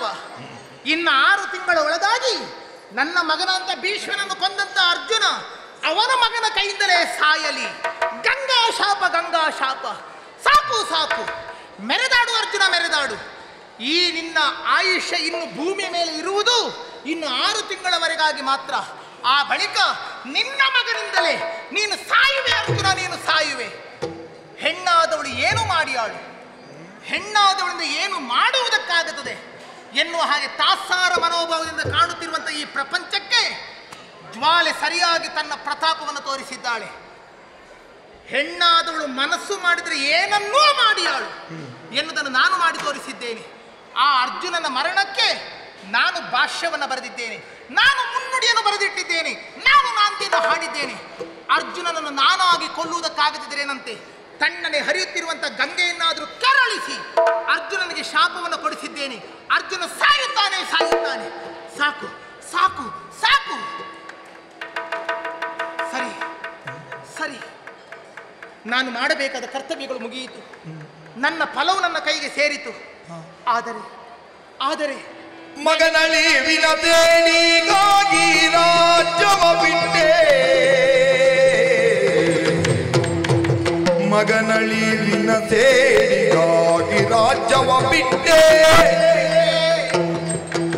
ಹಗಲಿರುಳೆನ್ನದೆ ಅಲೆದೆ, ಹಗಲಿರುಳೆನ್ನದೆ ಅಲೆದೆ, ಅಲೆದೆ, ಹಗಲಿರುಳೆನ್ನದೆ ಅಲೆದೆ. ಹಗೆಯ ಸಾಧಿಸಲಾಗಿ, ಹಗೆಯ ಸಾಧಿಸಲಾಗಿ, ಹಗೆಯ ಸಾಧಿಸಲಾಗಿ ಅಳಿವೆ ನೀ ಪದದಲ್ಲಿ ಮನೆಯಿಂದ ಬಿರಿದಿ ಕಟ್ಟಲಾಗಿ. ಈಗ ನಾನು ನನ್ನನ್ನೇ ನಾನು ನೋಡಿಕೊಳ್ಳುತ್ತಿರುವುದು, ನಾನು ಎಲ್ಲಿಗೆ ಬಂದು ನಿಂತಿದ್ದೇನೆ? ಬೀದಿಗೆ ಬಂದು ನಿಂತಿದ್ದೇನೆ. ನನ್ನ ಬದುಕು, ಗಂಡನ ಮನೆಯನ್ನು ಬಿಟ್ಟು ಬಂದಿದ್ದೇನೆ. ತವರು ಮನೆಯ ಕಡೆಗೆ ನಾವು ಮುಖ ಹಾಕಿ ಹೋಗಲಿಲ್ಲ. ಈ ಪ್ರಪಂಚದಲ್ಲಿದ್ದಂಥ ಯಾವ ಅರಸನು, ಯಾವ ಗಂಡಸು ಅರ್ಜುನ ಅಂತ ಹೇಳಿದಾಗ ಹೆದರಿಕೊಂಡನೇ ಹೊರತು ಯಾರು ಅರ್ಜುನನ ಎದುರು ನಿಲ್ಲುವುದಕ್ಕೆ ಮುಂದಾಗಲಿಲ್ಲ. ಹಾಗಾದ್ರೆ ಇನ್ನೇನು ಮಾಡಬೇಕು? ಮಗನ ಅಳಿವಿನ ಸೇಡಿಗೋಸ್ಕರವಾಗಿ ರಾಜ್ಯವನ್ನು ಬಿಟ್ಟಂತ ನಾನು ಹಗಲು ಇರುಳು ಎನ್ನದೆ ದುಡಿದೆ, ದಣಿದೆ, ಅಲೆದೆ. ಆದರೆ ಬದುಕಿಗೊಂದು ಈಗ ಸಾರ್ಥಕತೆಯನ್ನು ನಾನು ಹೊಂದಿಕೊಂಡಿದ್ದೇನೆ. ಹಾಗಾದರೆ ಸಾರ್ಥಕತೆಯನ್ನು ನಾನು ಕಂಡುಕೊಂಡ ಬಳಿಕ ಇನ್ಯಾಕಾಗಿ ನಾನು ಉಳಿಯಬೇಕು ಈ ಪ್ರಪಂಚದಲ್ಲಿ? ನಾನು ಉಳಿಯಲೇಬೇಕು. ಒಂದು ಕಾರಣಕ್ಕೋಸ್ಕರವಾಗಿ ನಾನು ಉಳಿಯಬೇಕು. ನನ್ನ ಮಗನಾದಂಥ ಪ್ರವೀರನ ತಲೆಯನ್ನು ಕಡಿದ ಆ ಅರ್ಜುನನ ಮರಣವನ್ನು ಕಾಣುವುದಕ್ಕೋಸ್ಕರವಾಗಿ ಆದರೂ ನಾನು ಉಳಿಯಬೇಕಾಗಿದೆ, ಉಳಿಯಬೇಕಾಗಿದೆ. ಆದರೆ ಎಲ್ಲಿ ಉಳಿಯಲಿ ನಾನು? ಯಾರ ಆಶ್ರಯವನ್ನು ಹೋಗಲಿ ನಾನು? ಇಲ್ಲ ಇಲ್ಲ, ಯಾರ ಮೊರೆಯನ್ನು ಹೋಗುವುದಿಲ್ಲ, ಯಾರ ಕೈಕಾಯಿ ಹಿಡಿದು ನಾನು ಬದುಕುವುದೂ ಇಲ್ಲ. ಈ ದೇಹದಾರಿಯಾಗಿ ನಾನು ಬದುಕುವುದಿಲ್ಲ. ಆದರೆ ಅರ್ಜುನನ ಮರಣವನ್ನು ನಾನು ಕಾಣಬೇಕು ಅಂತಾಗಿದ್ದರೆ ನಾ ಮಾಡುವಂತ ಕೆಲಸ ಏನು ಗೊತ್ತೇ?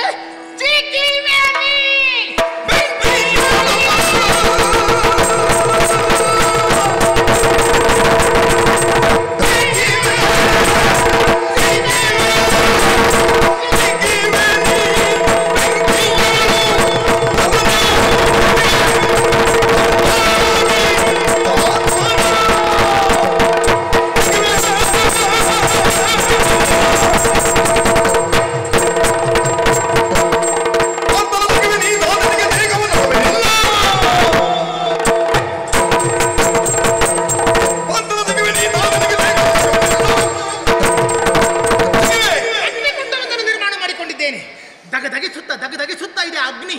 ಆ ಬೆಂಕಿಯ ಕುಂಡಕ್ಕೆ ಹಾರುತ್ತೇನಂತೆ ಹಾರುತ್ತೇನೆ. ಈ ದೇಹವನ್ನು ನಾನೇ ಸುಟ್ಟುಕೊಳ್ಳುತ್ತೇನೆ. ಆದರೆ ಸಂಕಲ್ಪ ಮಾನಸಳಾಗಿ ನಾನು ಈ ಬೆಂಕಿಗೆ ಹಾರುತ್ತಾ ಇರುವುದು. ಇಲ್ಲಿ ಬೆಂಕಿಗೆ ಹಾರುತ್ತೇನೆ, ಅಲ್ಲಿಂದ ಒಂದು ಬಾಣವಾಗಿ ಜಿಗಿಯುತ್ತೇನೆ. ಅರ್ಜುನ ಮಗ ಎಲ್ಲಿದ್ದಾನೆ ಎನ್ನುವ ಹಾಗೆ ಹುಡುಕುತ್ತೇನೆ. ಅವನ ಬತ್ತಳಿಕೆಯನ್ನು ಸೇರಿಕೊಳ್ಳುತ್ತೇನೆ. ಅಲ್ಲಿ ಕಾಲವನ್ನು ಕಾಯುತ್ತೇನೆ, ಅಲ್ಲಿಂದ ನೆಗೆಯುತ್ತೇನೆ. ಅರ್ಜುನನ ಕೊರಳನ್ನು ಕತ್ತರಿಸುತ್ತೇನೆ. ಹೇ ಅಗ್ನಿದೇವ, ಅಳಿಯನಾಗಿ ನನಗೆ ಉಪಕಾರವನ್ನು ಮಾಡಲಿಲ್ಲ. ಆದರೆ ಈಗ ಹಾಗಲ್ಲ. ಕೆನ್ನಾಲಿಗೆಯನ್ನು ಚಾಚುತ್ತಾ ಮುಂದೆ ಬಾ. ಈ ನಿನ್ನ ಅತ್ತೆಯ ದೇಹವನ್ನು ದಗ್ಧಗೊಳಿಸು. ಇಲ್ಲಿ ಹಾರುತ್ತೇನೆ, ಬಾಣವಾಗಿ ಜಿಗಿಯುತ್ತೇನೆ, ಅಲ್ಲಿ ಕಾಯುತ್ತೇನೆ, ಅಲ್ಲಿಂದ ನೆಗೆಯುತ್ತೇನೆ.